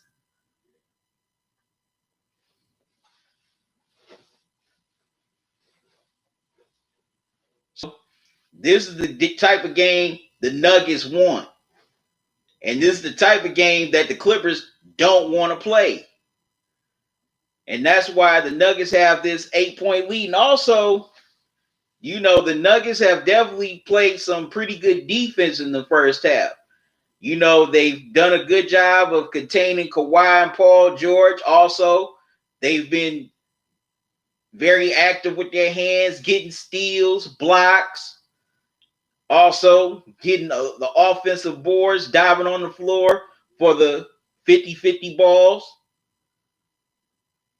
So they definitely got to keep that up in the second half because, Kawhi and Paul George can drop 20 on you in a quarter any given time. So you definitely want to keep them in a negative mind state. You want to keep the Clippers in a negative mind state. You know, the bench for the Nuggets definitely think they outplayed the Clippers bench here in the first half. Michael Porter Jr. contribute pretty good off the bench. Bo, he had some nice minutes with the dunk and that three-pointer. Also, you know, he was definitely that man in the middle for the Nuggets. So definitely like what I've been seeing from the Nuggets so far in this first half. I said it was going to come down to benches. Right now, the Nuggets bench is outplaying the Clippers bench. That's another factor on why they have this lead right now. And the Nuggets can just hit you with different lineups. They can go big, they can go small, they can, you know, go in between and have both on the floor. But like I said, the only question I have is Mike Malone. Will he pull up? Can he, you know, make the right moves in a 7-game series? I don't doubt the Nuggets' talent. They definitely got some talent on that. They're definitely talented, but it's the coaching I got questions on. So, you know, that's my first half analysis so far. I'll be right back. I gotta go do something. Y'all excuse me.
My apologies, y'all.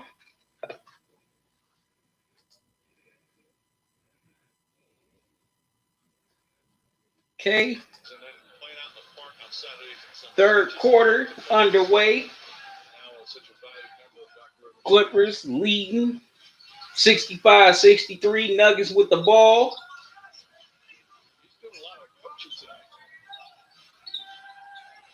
Murray with the three, misses. Okay, the ball was tipped out. Kawhi gets it. Kawhi has the ball. Gets it to Jackson. Leonard kicks it out to Paul George. Hits the three. 68-63 Clippers. Yo, those waffles tasted so good, I had to make some more.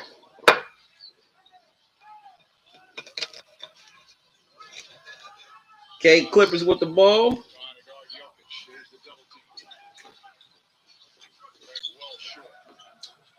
Craig misses the three. Clippers with the board. Clippers miss. Reggie, that's Reggie Jackson, but Zubac gets the board.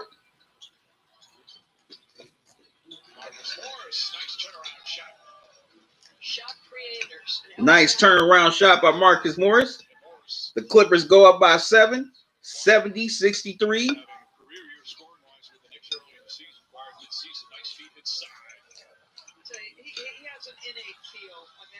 Okay, a nice feed from Millsap to Jokic, 70-65.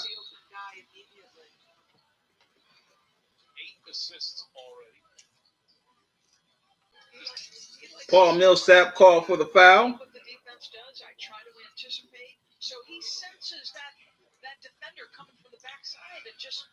No, excuse me, Jokic to Millsap. You better do it quickly with high hands or I'm going to make you pay. And again, when a 7-footer Clipper obviously can see over the defense and also can easily pass over the defense. So if you got a guy with that kind of vision, that kind of passing. Paul George with the ball. You must, they just, if you're his teammate, you must just love playing with him. Paul George with the three. Hits it. Back-to-back threes for Paul George. 73-65 Clippers. 16-point turnaround in the first 6 minutes of the third quarter. And Paul George has 16 points here in this third already.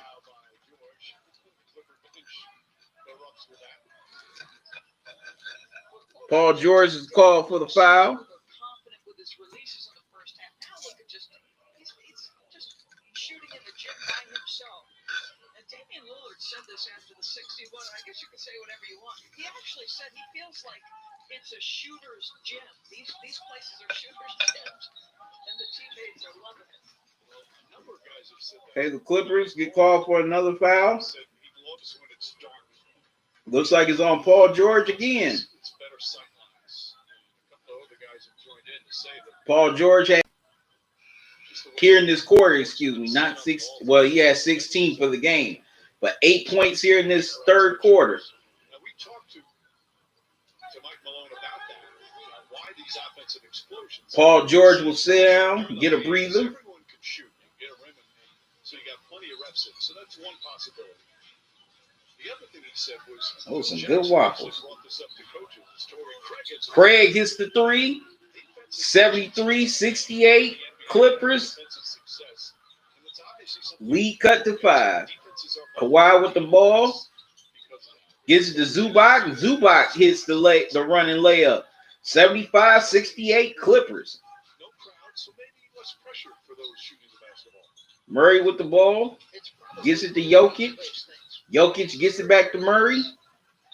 Murray kicks it out to Jokic. And Millsap gets the shot to go. 75-70 Clippers. I had Houston Dallas out of the gates for my first game on that Friday night. That was Okay, Clippers with the ball. Lou Williams kicks it out to Kawhi.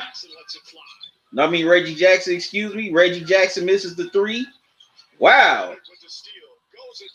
That's a hell of a steal by Kawhi. And Kawhi lays it up and in. 77-70. This is the team with the most depth to me. Active hand out the claw. With often you might have one defender who can deal with Kawhi, but you have another that can deal with Paul on the opposite side of the floor. K. Murray with the ball. They call a foul away from the ball on the Clippers. Perform like a first team. Man, Kawhi just came in like a free safety, intercepted the ball, and returned it for a touchdown. Or should I say layup? I guess a couple of times getting out of his way as he went flying down the floor. That last foul. Morris, his third. Okay, the foul's on Morris. That's his third. Jokic gets the ball and kicks it out to Grant for the 3. 77-73 Clippers.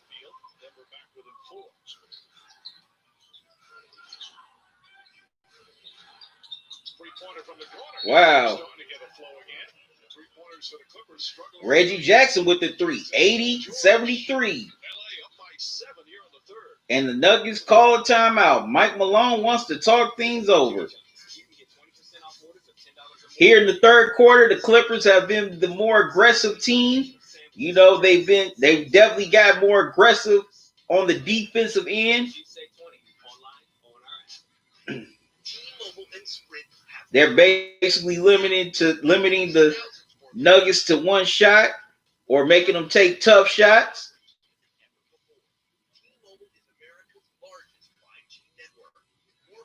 And also y'all want to join me Friday night at 6:30. I'll be live streaming during the Thunders and Clippers game.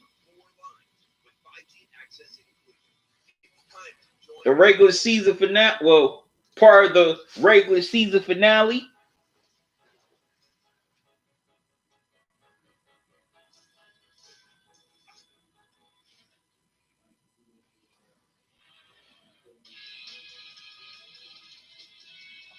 as the last day of the NBA bubble is wrapping up.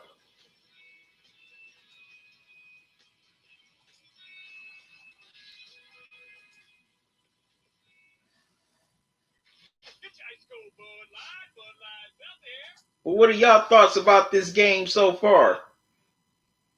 Well, not stadium stairs, but they'll still give me that stadium stair rush. What's the score up there? And who do y'all think will end up with the 8th and final seed in the West? Looks like the East is pretty much set. Still got to decide the 8th and final seed in the West. And looks like it's going to come down to Portland and Memphis. I definitely think Portland takes the 8th and final seed and faces the Lakers in that first round. But some of you may think that Memphis may sneak in there.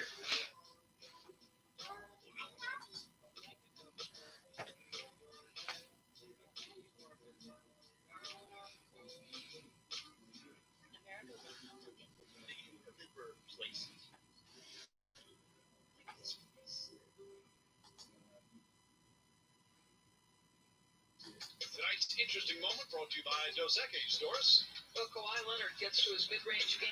He's got a very good defensive player called Millsap on him, but that's easy money. And then Paul George starting to percolate a little bit. Been much better shooting in the second half. Okay, Kawhi has 22. Paul George has 16. And he has 8 of his 16 here in this to start this third quarter. As he's on the bench taking a breather. Nuggets with the ball. Jokic with the shot. That's good. Nice turnaround, Jay. 80-75 Clippers. Jackson gets it to Kawhi.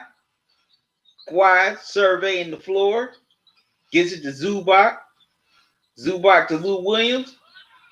Jackson with the 3, misses. Grant with the rebound. Nuggets down the floor. Jokic gets it to Grant. Gets it back to Jokic. K. Murray gets it. And Murray gets it to Grant. And Grant gets the foul call. And now he has a chance to complete a 3-point play. 80-77. Nice bounce pass by Jamal Murray.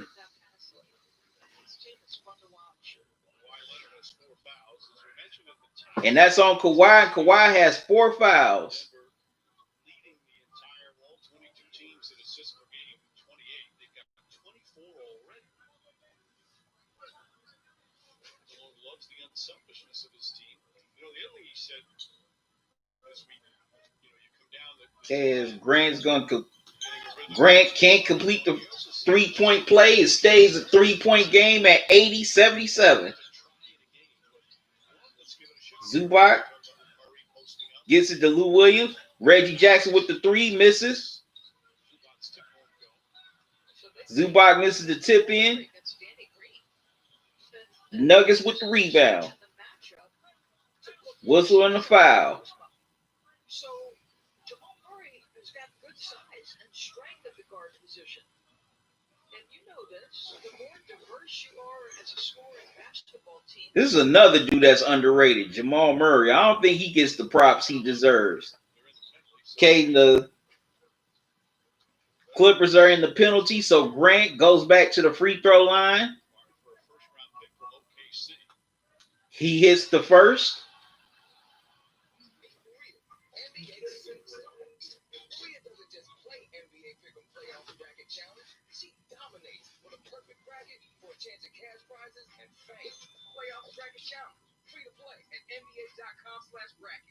Okay, Clippers making some substitutions.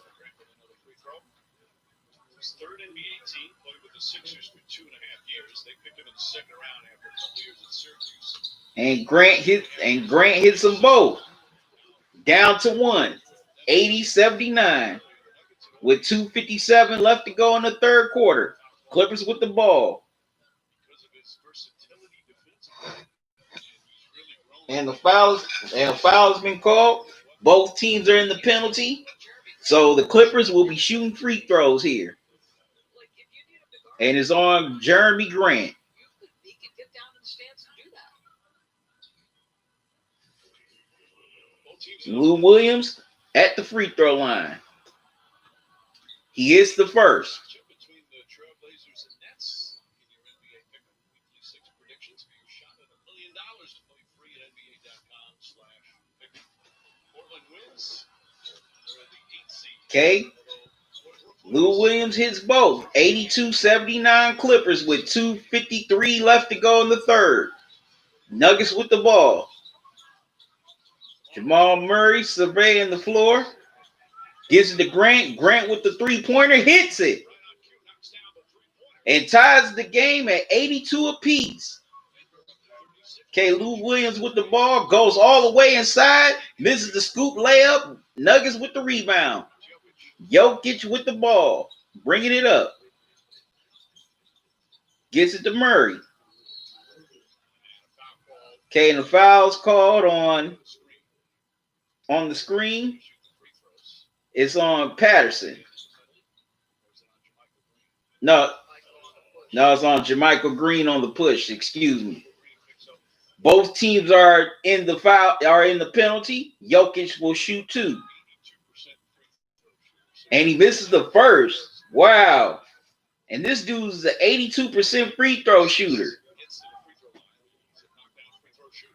So important for your big man in this day and age. Anthony Davis And Jokic misses both. Wow. 80% of that size. Stays tied at 82 apiece. Paul George back on the floor. Paul George with the 3 hits it. 85-82 Clippers.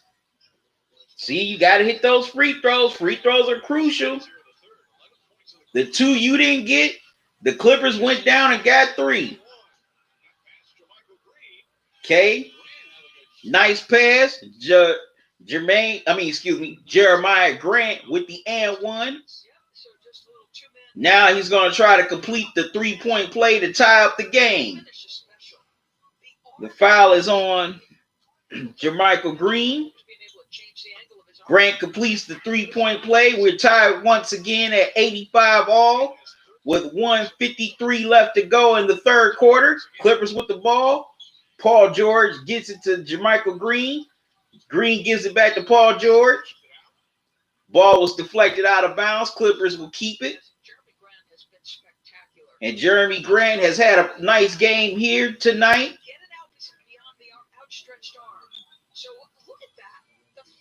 Wow, that's a hell of a pass by Jokic to get it in there with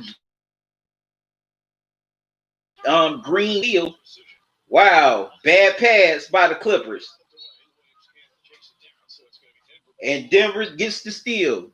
Active hands by Jeremy Grant.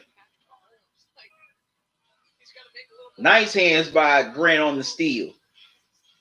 Clippers will keep it with 21 seconds left on the shot clock. Plumlee gets it.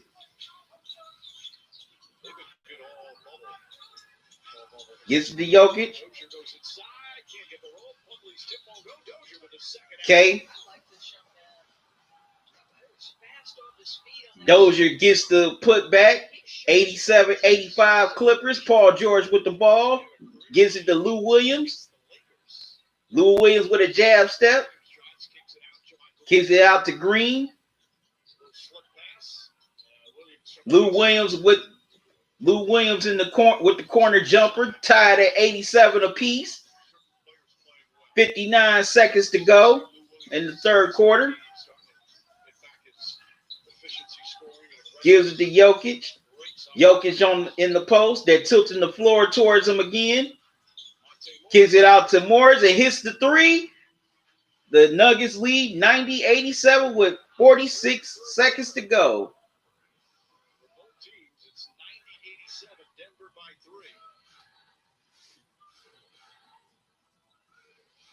As the Nuggets are 5 of 8 from 3-point range here in the third quarter. Paul George with the ball, with the jumper, misses. Clippers tried to tip it, but Jokic comes up with the rebound, brings the ball up, gets it to Grant. Grant fumbles, almost loses the ball, gets it back to Jokic. Jokic deflected out of bounds. It looks like the Clippers got the ball to hit off of Jokic's leg.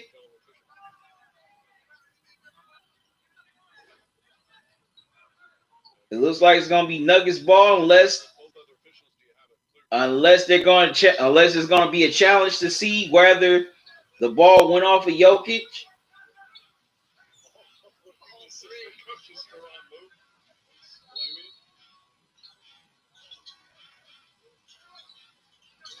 No challenge.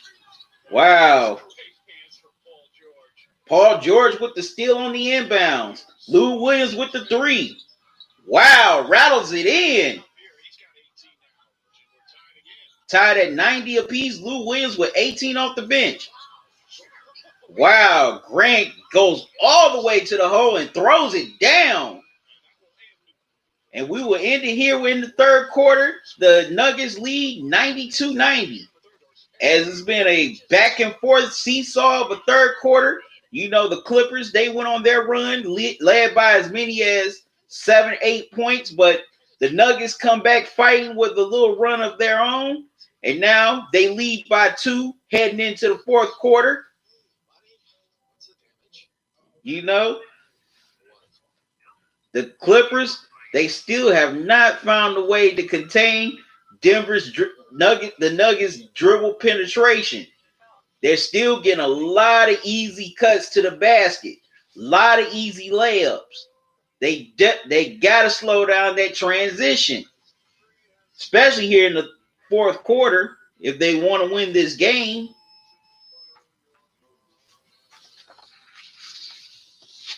As I've been saying in this live stream all night, this type of game favors the Nuggets. You do not want to get into a track meet with this team. You want to slow them down. You do not, a team that likes to run, teams that loves transition, they don't like being slowed down and they do not like being ran on. So if you're the Clippers, you definitely got to find a way to contain, stop that dribble penetration. Also, got to get back on defense and transition. Also, got to communicate on defense. A lot of the reasons why the Nuggets have been getting a lot of those cuts to the basket and those open layups is because nobody on the Clippers is communicating defensively. Somebody has to be a safety out there on the floor for the Clippers. Now with the Nuggets, they've kind of given Paul George life in the fourth quarter. He's starting to feel it a little bit. Kawhi definitely starting to get into a rhythm, starting to get comfortable as he has 22 points here in this game so far.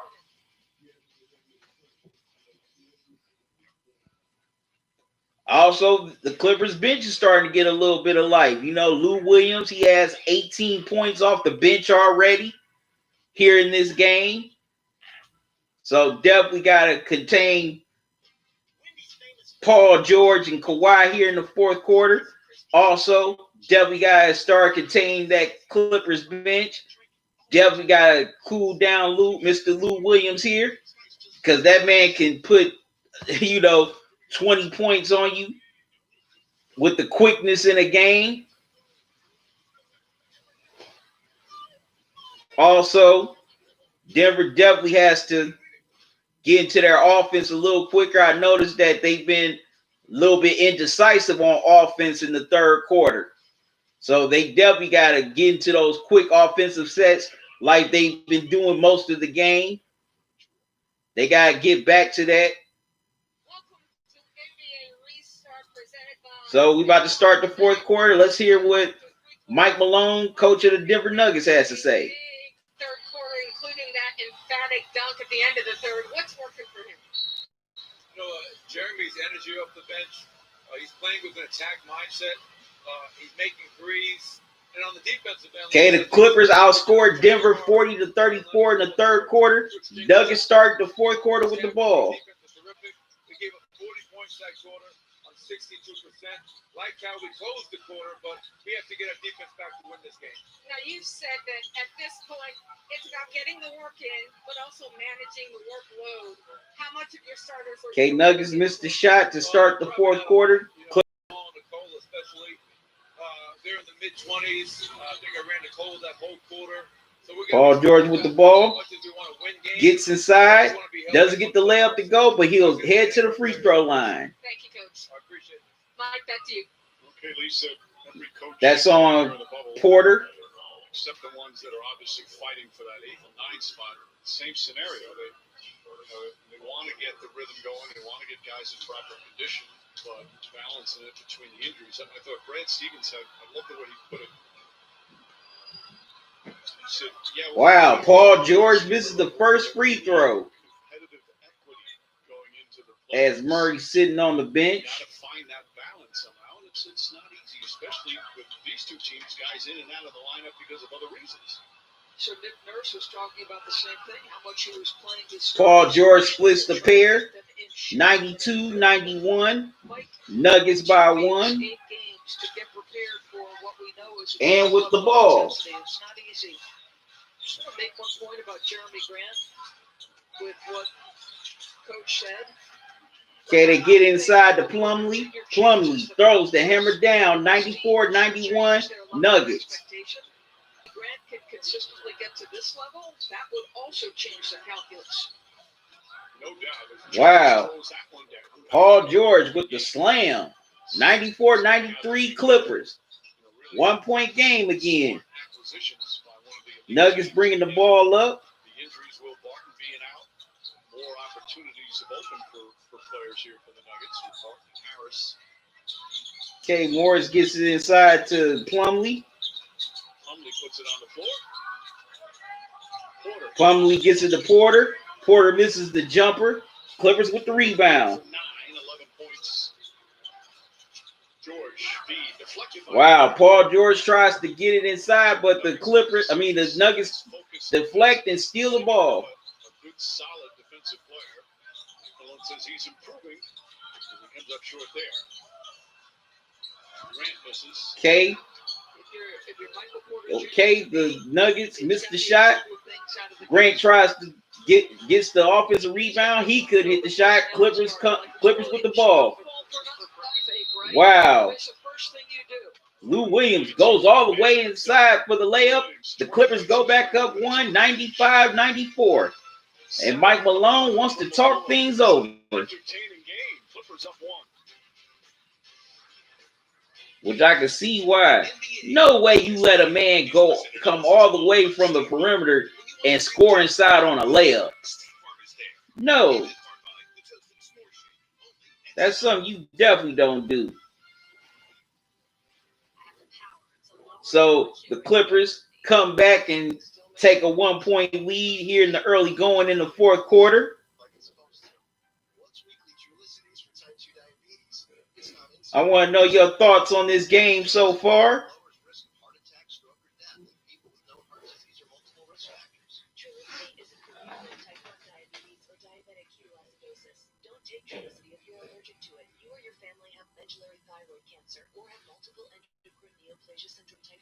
Stop Trulicity and call your doctor right away if you have an allergic reaction, a lot more swelling in your neck, severe stomach pain, changes in vision. Right. This game's been back and forth all night long.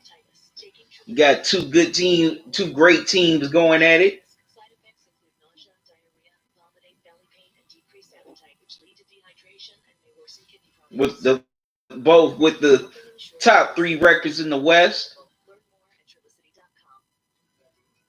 But like I said, this is more in Denver's pace right now than the Clippers' pace. Clippers definitely got to slow down this train in Denver. This team is fast. They love to run. They love to move. They love to move the ball. They love to get into transition quickly. Definitely got to find a way to contain this fast Denver offense.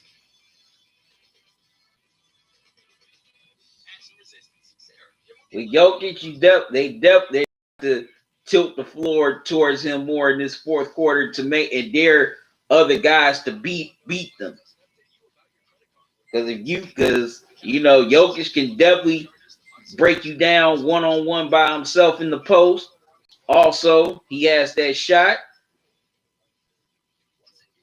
So you definitely gotta respect his shot, even though it's a funny looking shot, but you still gotta respect the shot. Okay, I see y'all coming in here. Make sure you hit the like button. If you're new to the channel, welcome. Don't make it your last. Subscribe to the channel. Click that notification bell and click all so you don't miss any new videos or upcoming live streams from me.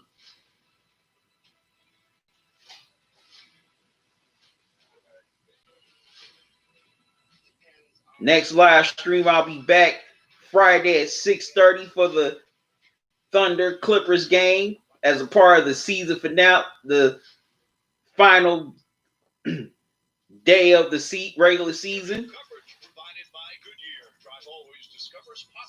CJ, what's up, man? How you doing? Are you a Nuggets fan? Thanks for joining me, CJ. You said Denver just lost a heartbreak to the Lakers, so I know they was gonna play good. Yeah, they definitely been playing pretty good here tonight. Nuggets back up. Dozier goes all the way inside. Couldn't get the layup to go. Nuggets lose it out of bounds. Clippers ball.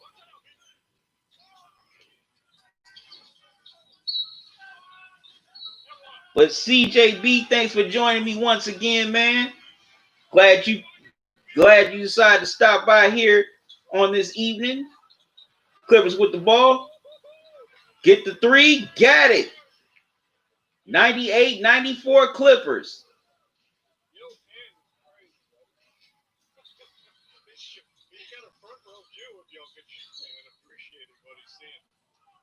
Okay, fouls called on the Clippers.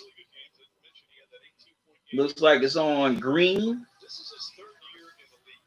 Prior to this year, he played in 8 total games his first 2 years. He's played in 3 times as many G League games as he has in the NBA. So the Nuggets will keep the ball. All of a sudden, starting and in the bubble, starting to show that he's got some nice talent. Wasn't drafted out of South Carolina back in 2017. Wow, and the Clippers come up with the steal. And the Nuggets get it back. And Lou Williams fouls Dozier to prevent the fast break. But the Nuggets will keep it. So CJB Radio, where you from?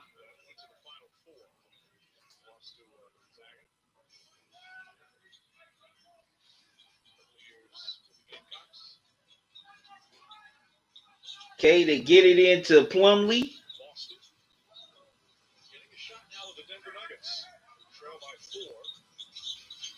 Okay, Morris with the ball.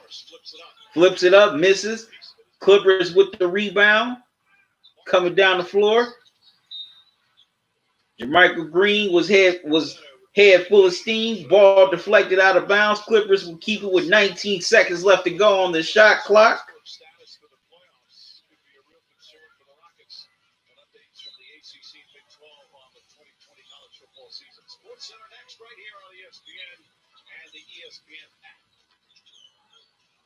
Kawhi back in the game. He hits the jumper. 100. After a slow start with his new team, has just been fantastic. Grant with the three, hits it.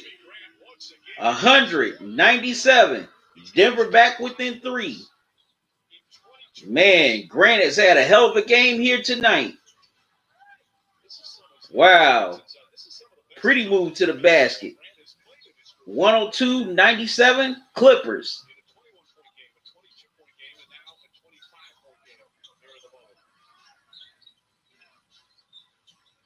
Okay, they get inside the Plumlee. Plumlee on the post.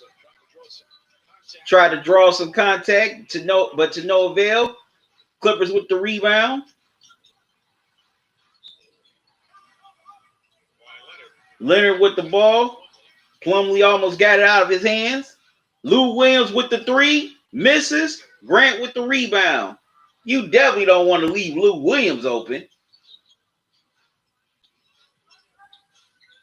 Okay, Grant gets it to Morris. Morris gets it to Plumlee. Plumlee misses the layup. Stop arguing with the refs, man. Get back on defense. Okay, Clippers with the ball. Lou Williams kicks and gets it to Patterson, who hits the three. 105-97 Clippers. Timeout Denver. As the Clippers lead by 8.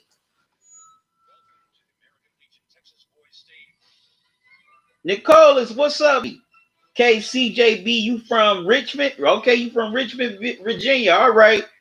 Okay, you asked me, who do I see playing in the NBA Finals? Okay, as far as the West, it's going to come, it's either Lakers or Clippers. In the East, for some reason, I know people might think I'm crazy, but looking at the way they've been playing, I think the Raptors are going to get back to the NBA Finals. I think the Raptors definitely are going to make it back to the NBA Finals somehow. And I'm not dogging the Bucks, but the only problem I have, can other guys outside of Giannis step up? You know, that's what cost them last year in the Eastern Conference Finals against the Raptors when they had that 2-0 lead. After that game 2, it seemed like nobody else showed up besides Giannis. You know, Chris Middleton disappeared. A lot of those dudes disappeared. And also, you know, I got my questions about Mike Budenholzer. He's been great in the regular season, but in the playoffs, you know, he's been out-coached. He's been practically exposed. I mean, look at him, what happened with him when he was in Atlanta with the Hawks a few years ago. They won 60 games, and here he gets out-coached by a dude who, you know, coached in the European League, and he only had half of a team. So that's another reason why I got my questions about the Bucks, is because of Budenholzer. You know, he has some talent on his team. He has a pretty good bench, but will he make the right moves in a 7-game series against the Raptors or the Celtics?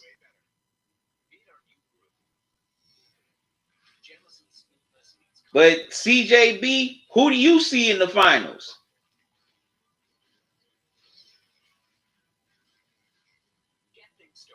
Matter of fact, anybody that's here in the chat, in this live stream, who are your picks for the NBA Finals? Who do you see playing in the NBA Finals? In the chat. Also, make sure y'all hit the like button. And if this is your first time here on this channel, welcome. Don't make it your last. Make sure you subscribe to the channel. Click that notification bell and click all so you don't miss any new videos or upcoming live streams from me. Like Friday night against, you know, the as I'll be live streaming during the Thunder and Clippers game. And I'll also be live streaming Saturday during the Western Conference playing game, if there is one. Okay, Denver with the ball, trailing by 8 with close to 6:30 left in the game. Jokic is back in. Okay, Jokic passes for the layup. 105-99 Clippers. Kawhi goes to the hole, kicks it out. Reggie Jackson. And Leonard with the 3 misses. Grant with the rebound. He's had a pretty good game here tonight. Morris with the ball. Gets it to Grant.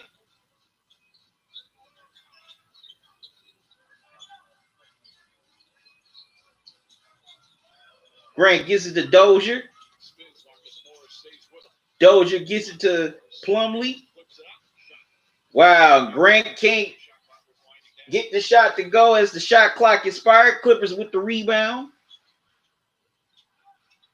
Marcus Morris with the three, hits it.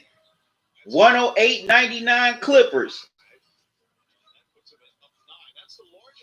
Largest lead of the game for the Clippers. Then the Clippers get called for the foul. Dozier gets the foul called for him. I wish they would stop showing shots of these doggone virtual fans. It looks creepy. It looks creepy. Very damn creepy. Okay, Nicholas, you say it's going to be the Bucks and the Lakers. Okay. Okay, Dozier goes inside, gets the score. 108-101. Clip 4:58 left to go in the fourth quarter. Clippers with the ball. Paul George back out on the floor. Wow. Paul George gets the slam and the foul. And now he has a chance to complete the three-point play, and the foul is on Plumlee. It just goes right to his strong hand. Wow. You definitely cannot let Paul George go to his strong side. You're trying to contest in case he pulls the trigger on that three, but as soon as he went with Definitely can't do that. Paul just attacked him. PG-13 completes the three-point play. 111-101 Clippers by 10. Their largest lead of the game. Okay, the foul is away from the ball. Fouls on the Clippers.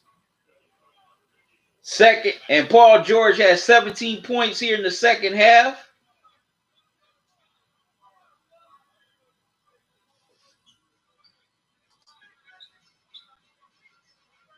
Okay, CJB, you feel it's going to be the Lakers and the Bucks too. Okay, Morris misses the shot.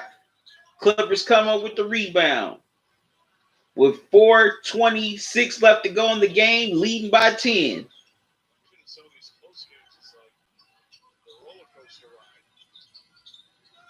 Kawhi with the three, misses. Nuggets get the board, and they're off to the races. Wow. Nice move by the Nuggets. 111-103.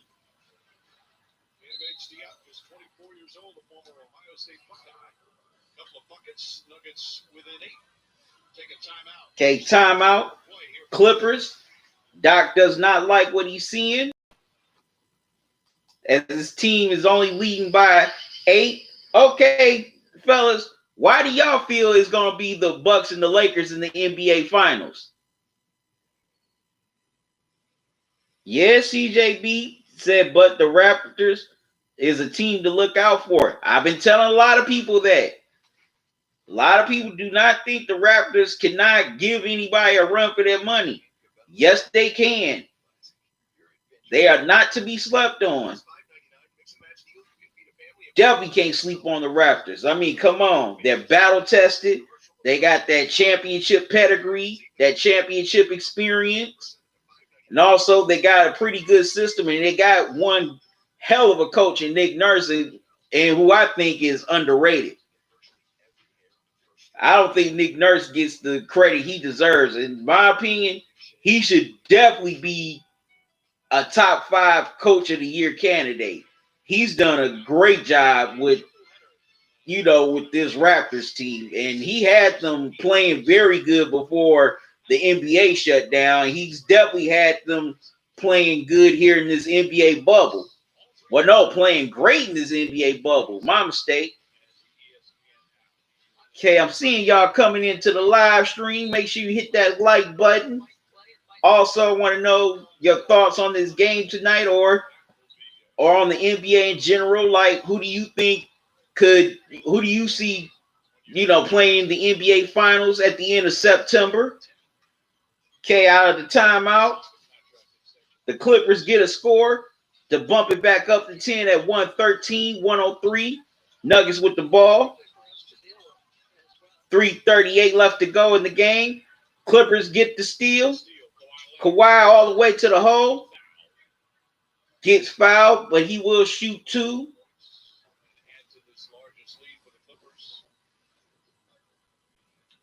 We talked about not a lot of spacing. That's a bad pass by Plumlee. Okay, so the Nuggets pretty much decided to take their starters out to give them their rest. Kawhi hits the first.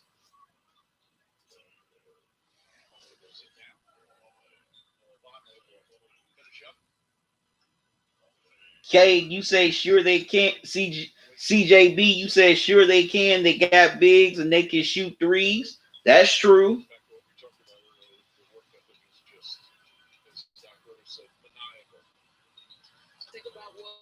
Okay, Leonard hits both. 115, 103. Clippers. As they kind of blown this game wide open with 3:23 left to go in the game. Air ball three by Denver. Okay, Marcus Morris misses the three. Denver with the rebound. Okay, Troy Daniels is on the floor. Okay, Nuggets get the floater to go. 115, 105. 2:56 left to go in the game. Nuggets almost had the steal. Kawhi with the ball.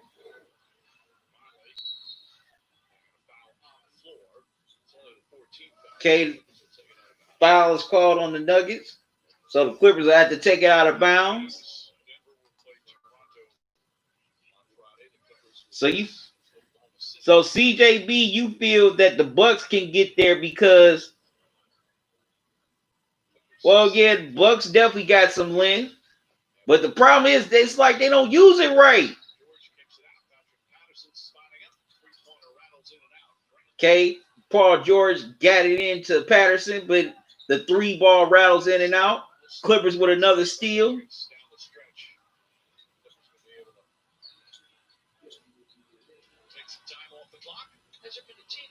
With 2:20 left to go in the game.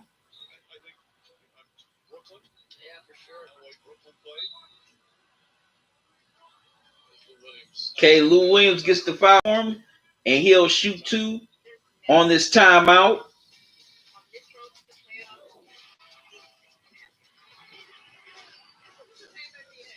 Now with the Lakers and the Clippers, yeah, the Lakers, they got LeBron and AD, but my question is, how are they going to incorporate Kuzma more into the fold? He should definitely get more touches than what he's been getting. He's more than a spot-up shooter.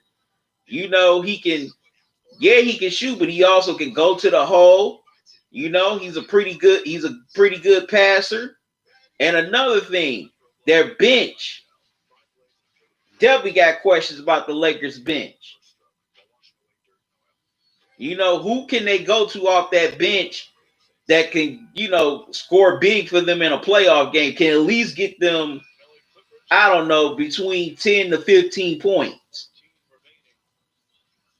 on any given night.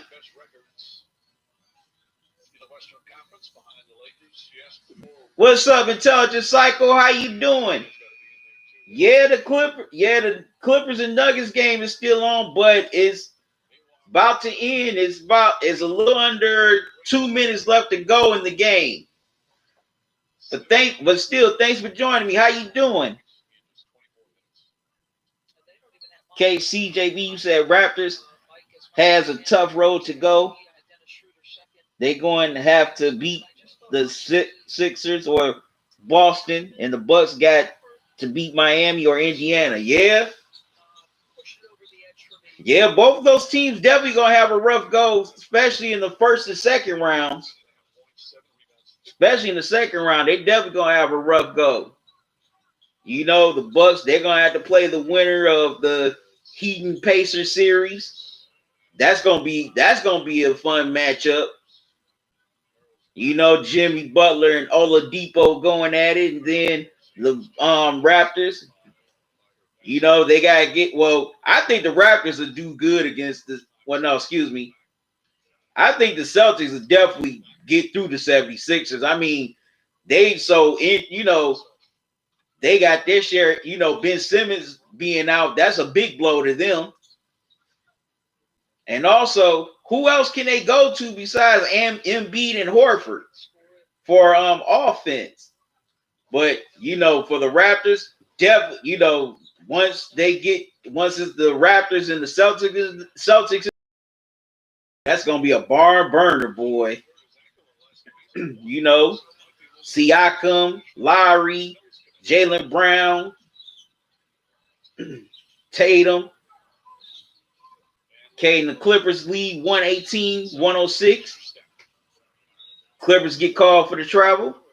Nuggets get it back. As both teams, as the Clippers have emptied their bench. Wow, Troy Daniels hits a three from way downtown. 118-109 with 129 left to go in the game here.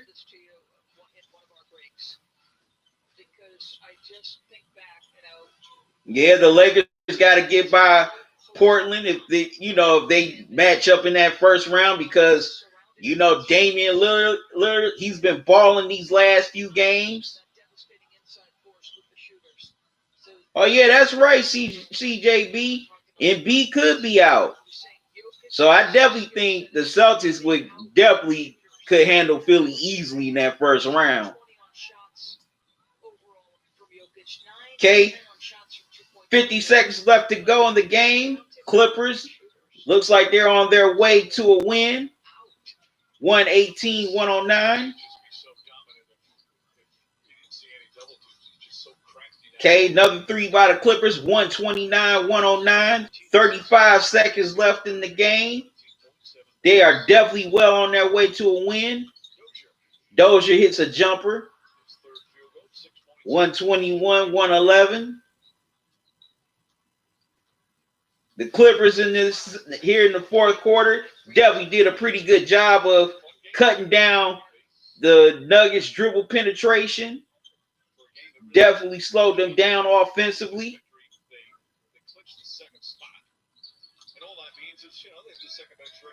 Okay, 124-111. Looks like that. Okay, the Nuggets get the ball. And the Clippers will dribble it out, and this game is over. And the Clippers win 124-111. They clinched the second seed in the West. And the Nuggets will be the third seed in the West.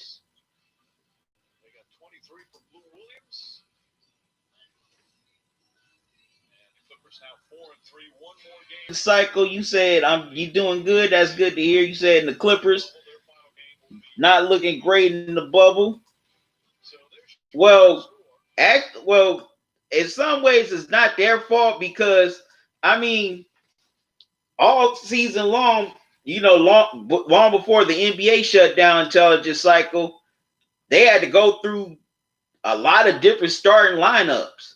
So they don't have that chemistry or that cohesiveness like, the Lakers or the Celtics or the Bucks or the Raptors have.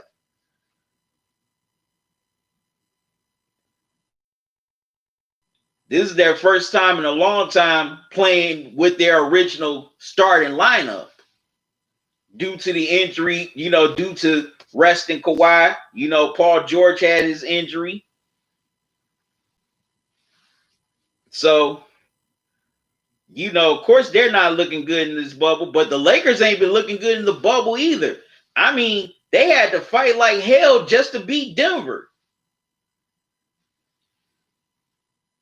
Yeah, CJB, you're right. Clippers definitely got a tougher road to get to the finals. Let me see. Okay, let me check the NBA standings. See who the Clippers will have to play in the first round. Say if the playoffs were to start tomorrow.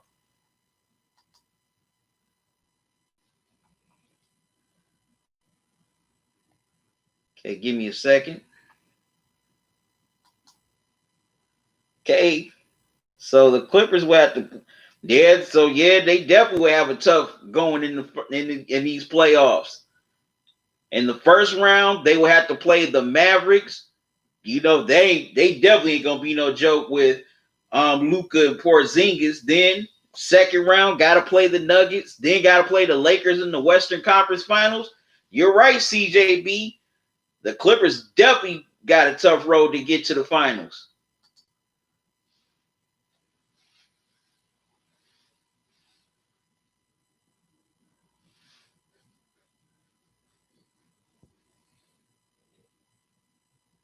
Yeah, also, right. Say if the Jazz somehow pull the upset, they will have to play them. You know, you got Donovan Mitchell and Rudy Gobert. You know, those two, you know, and also Jazz has a great defense, so they definitely wouldn't be no pushover. Intelligent Cycle, you said they're going through injuries and haven't had their full starting five. I see that argument. I'm more worried on the Lakers because the wing interior defense sucks. They cannot handle guard play. Definitely can't. They definitely can't handle no guard play. I mean, look what Houston did to him.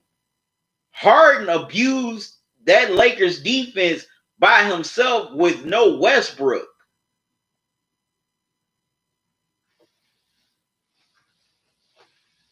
They definitely can't handle no guard play. And I don't get why their interior defense is so bad. They got some good interior defenders. You got AD. You got JaVale McGee. They should not have a problem on the interior. You even got Dwight Howard on the bench. Yeah, he's not the defensive player of the year that he used to be, but he still can be pretty solid inside in the paint.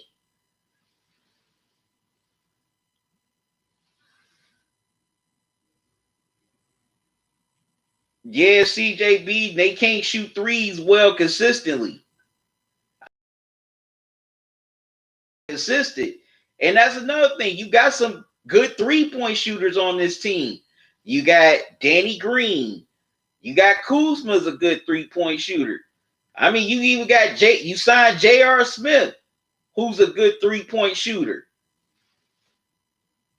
So I still can't figure that out. But in my opinion, they are definitely missing Avery Bradley. In my opinion, they definitely miss Avery Bradley here. Now, are they really gonna miss him when the playoffs start? We're gonna see. But I definitely think the Lakers miss Avery Bradley. They definitely miss him. You know, not only he was great on the perimeter, he could also shoot threes on a consistent basis. Okay, CJB, you agree with me? They definitely miss Avery Bradley here.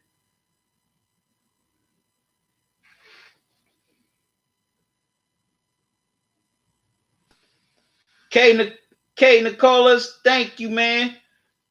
Enjoy your night. Thanks for coming on and joining me. Tell Josiah you said Avery Bradley is the X factor he adds to their chemistry. Oh, yeah, he definitely does. But he decided to, you know, opt out and not play in this NBA bubble. If he would have opted in and played, I definitely think the Lakers will be a little bit more better than what they are right now. No problem. Thank you, Nicholas, for joining me. Make sure you come back here Friday night at 6:30.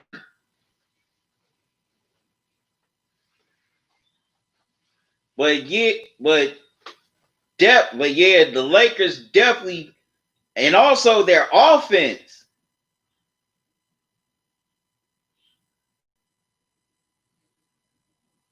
That's another problem. It's like they cannot execute offensively. CJB Rado, you said who should the Warriors take at number one? Well, first of all, let's see if they get the number one pick first. They may not get that. They may not get the number one pick. Because last year, the 3 teams who had the worst records in the NBA did not get the number 1 pick. Hell, the Knicks were just lucky to get the number 2 pick. So there's no guarantees that the Warriors are going to get the number 1 pick.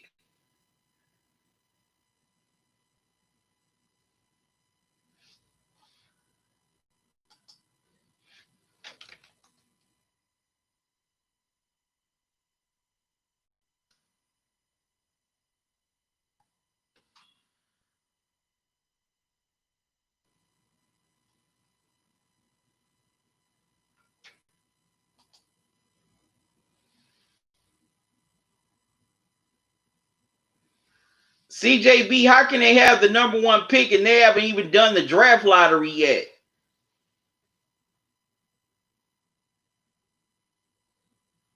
Okay, intelligence cycle, you say he puts pressure on opposing defense. And as far as East competition, the Miami Heat is my dark horse to be spoilers in the playoffs. Yeah, definitely. Bradley definitely put pressure on opposing defenses. Now the Heat, they're definitely an interesting team. Definitely an interesting team. You know, with Butler, also Olynyk, Crowder. They definitely got an interesting mix going on there. If they can get it, I mean, no matter what happens in their, in their playoff run, if they could get another star or two in the offseason, I definitely think the Heat can move up to being a top 3 team in the East next year. But CJB, where did you hear the Warriors got the number 1 pick?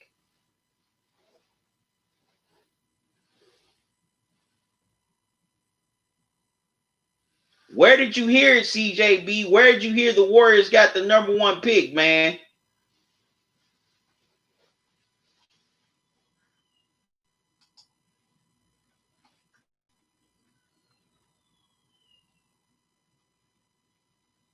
Because the draft lottery is not until the 20th, and that is next. That's 1 week from tomorrow. So nobody knows who has the number 1 pick. Now, if you're talking about the odds, okay. Those are just odds.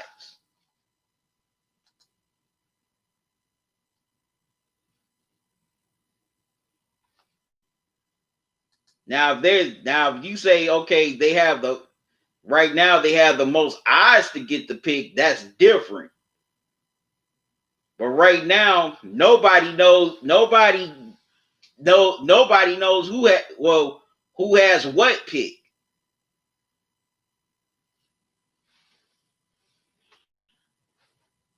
And also, the Warriors, Cavs, and Timberwolves all have the same odds of landing the number 1 pick.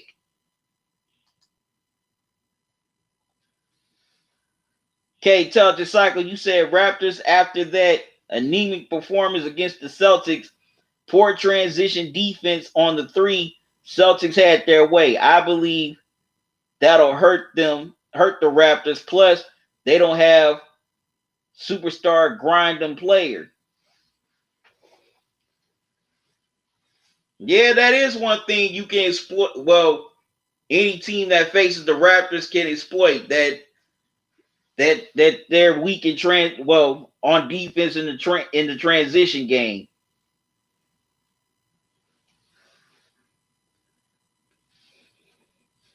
That's one thing the Raptors definitely will have to clean up is their transition defense. And yeah, you right. Maybe they might miss not having that superstar in the playoffs. But who knows? Maybe the Raptors could be like the 04 Pistons.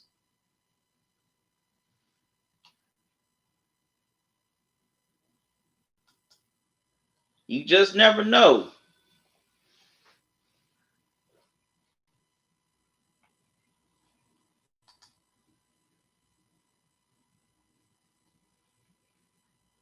$10. Then I gotta get out of here, y'all. But the Nuggets, they were doing pretty good in this game, but that fourth quarter, they had a lot of turnovers. Also, they couldn't get back in transition on the Clippers. Also, they did not do a good job of defending the perimeter. That's why I said, if y'all been paying attention to this live stream, I said it earlier. I don't question the Nuggets' talent. I question their coaching. You know, in that fourth quarter, Mike Malone got out coached by Doc Rivers. He definitely got out coached. And that's the same thing that cost the Nuggets that game 7 last year against Portland. Mike Malone being out coached. That's why I asked. That's why I said I don't think I could trust Denver in a 7-game series. And even the series against the Spurs, Mike Malone was out coached by Popovich. He was just lucky enough that his players definitely, stepped up and got him through that series. Because they were definitely this close to losing that game 7 to the Spurs.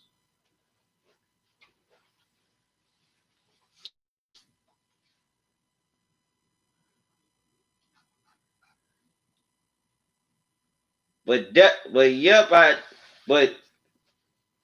I thank all y'all for stopping by here tonight in this live stream to talk about the game, also to just talk about the NBA. I greatly appreciate it. I definitely enjoy doing these live streams for y'all. I appreciate y'all voting this game for the subscribers' choice. Thank you for your votes. Thank you for taking your time to vote to vote.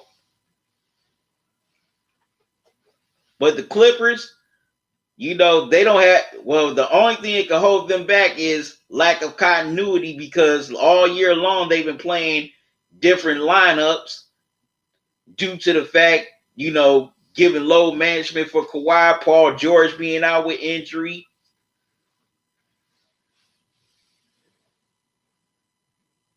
Kay, tell the cycle, you said off topic question. On the Nick Cannon fire from Viacom, what you think about the situation? Well, in my opinion, what did he say that was wrong?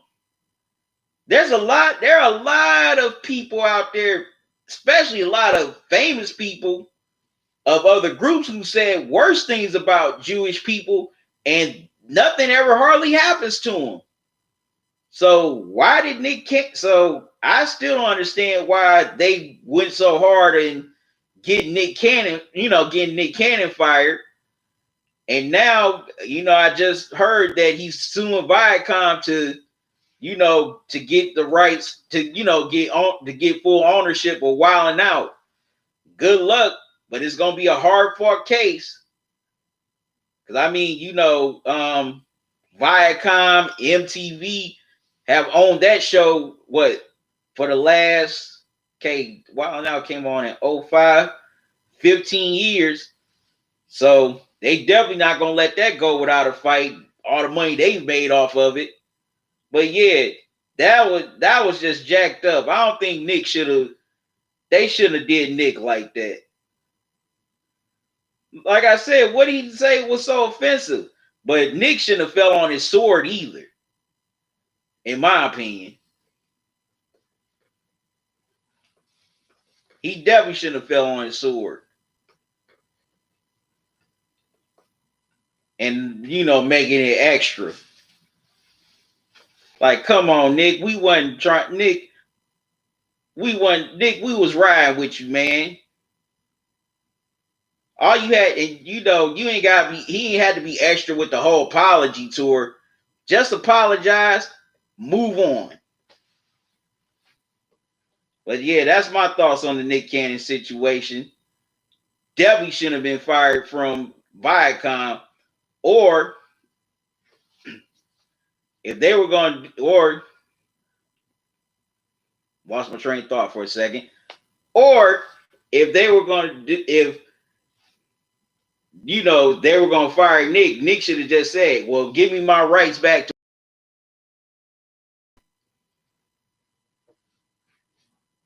But according to him, he said the rights were the ownership to Wild 'N Out was swindled from him.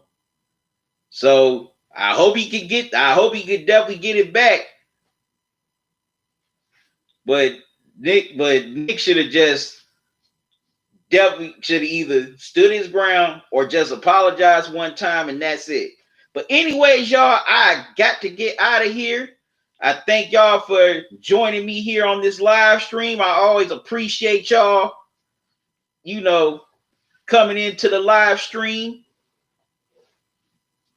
you know, so we can talk about, you know, sports, talk about, you know, the NBA, this bubble, what's going on. Facts, what's up, man? It's okay.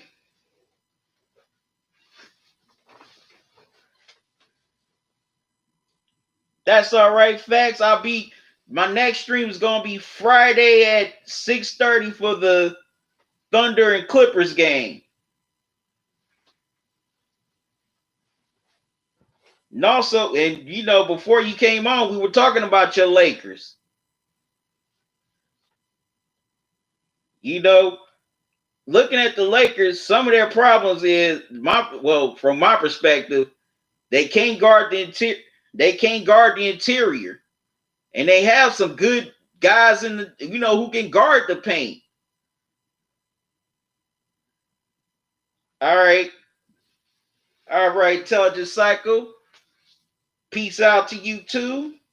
But I'm about to get out of here, y'all. You be safe, Facts. I'm about to get out of here, y'all. Once again, thanks for joining me on this live stream. I've enjoyed, you know, live streaming during this game, talking with all of y'all about, you know, y'all definitely come back here Friday night.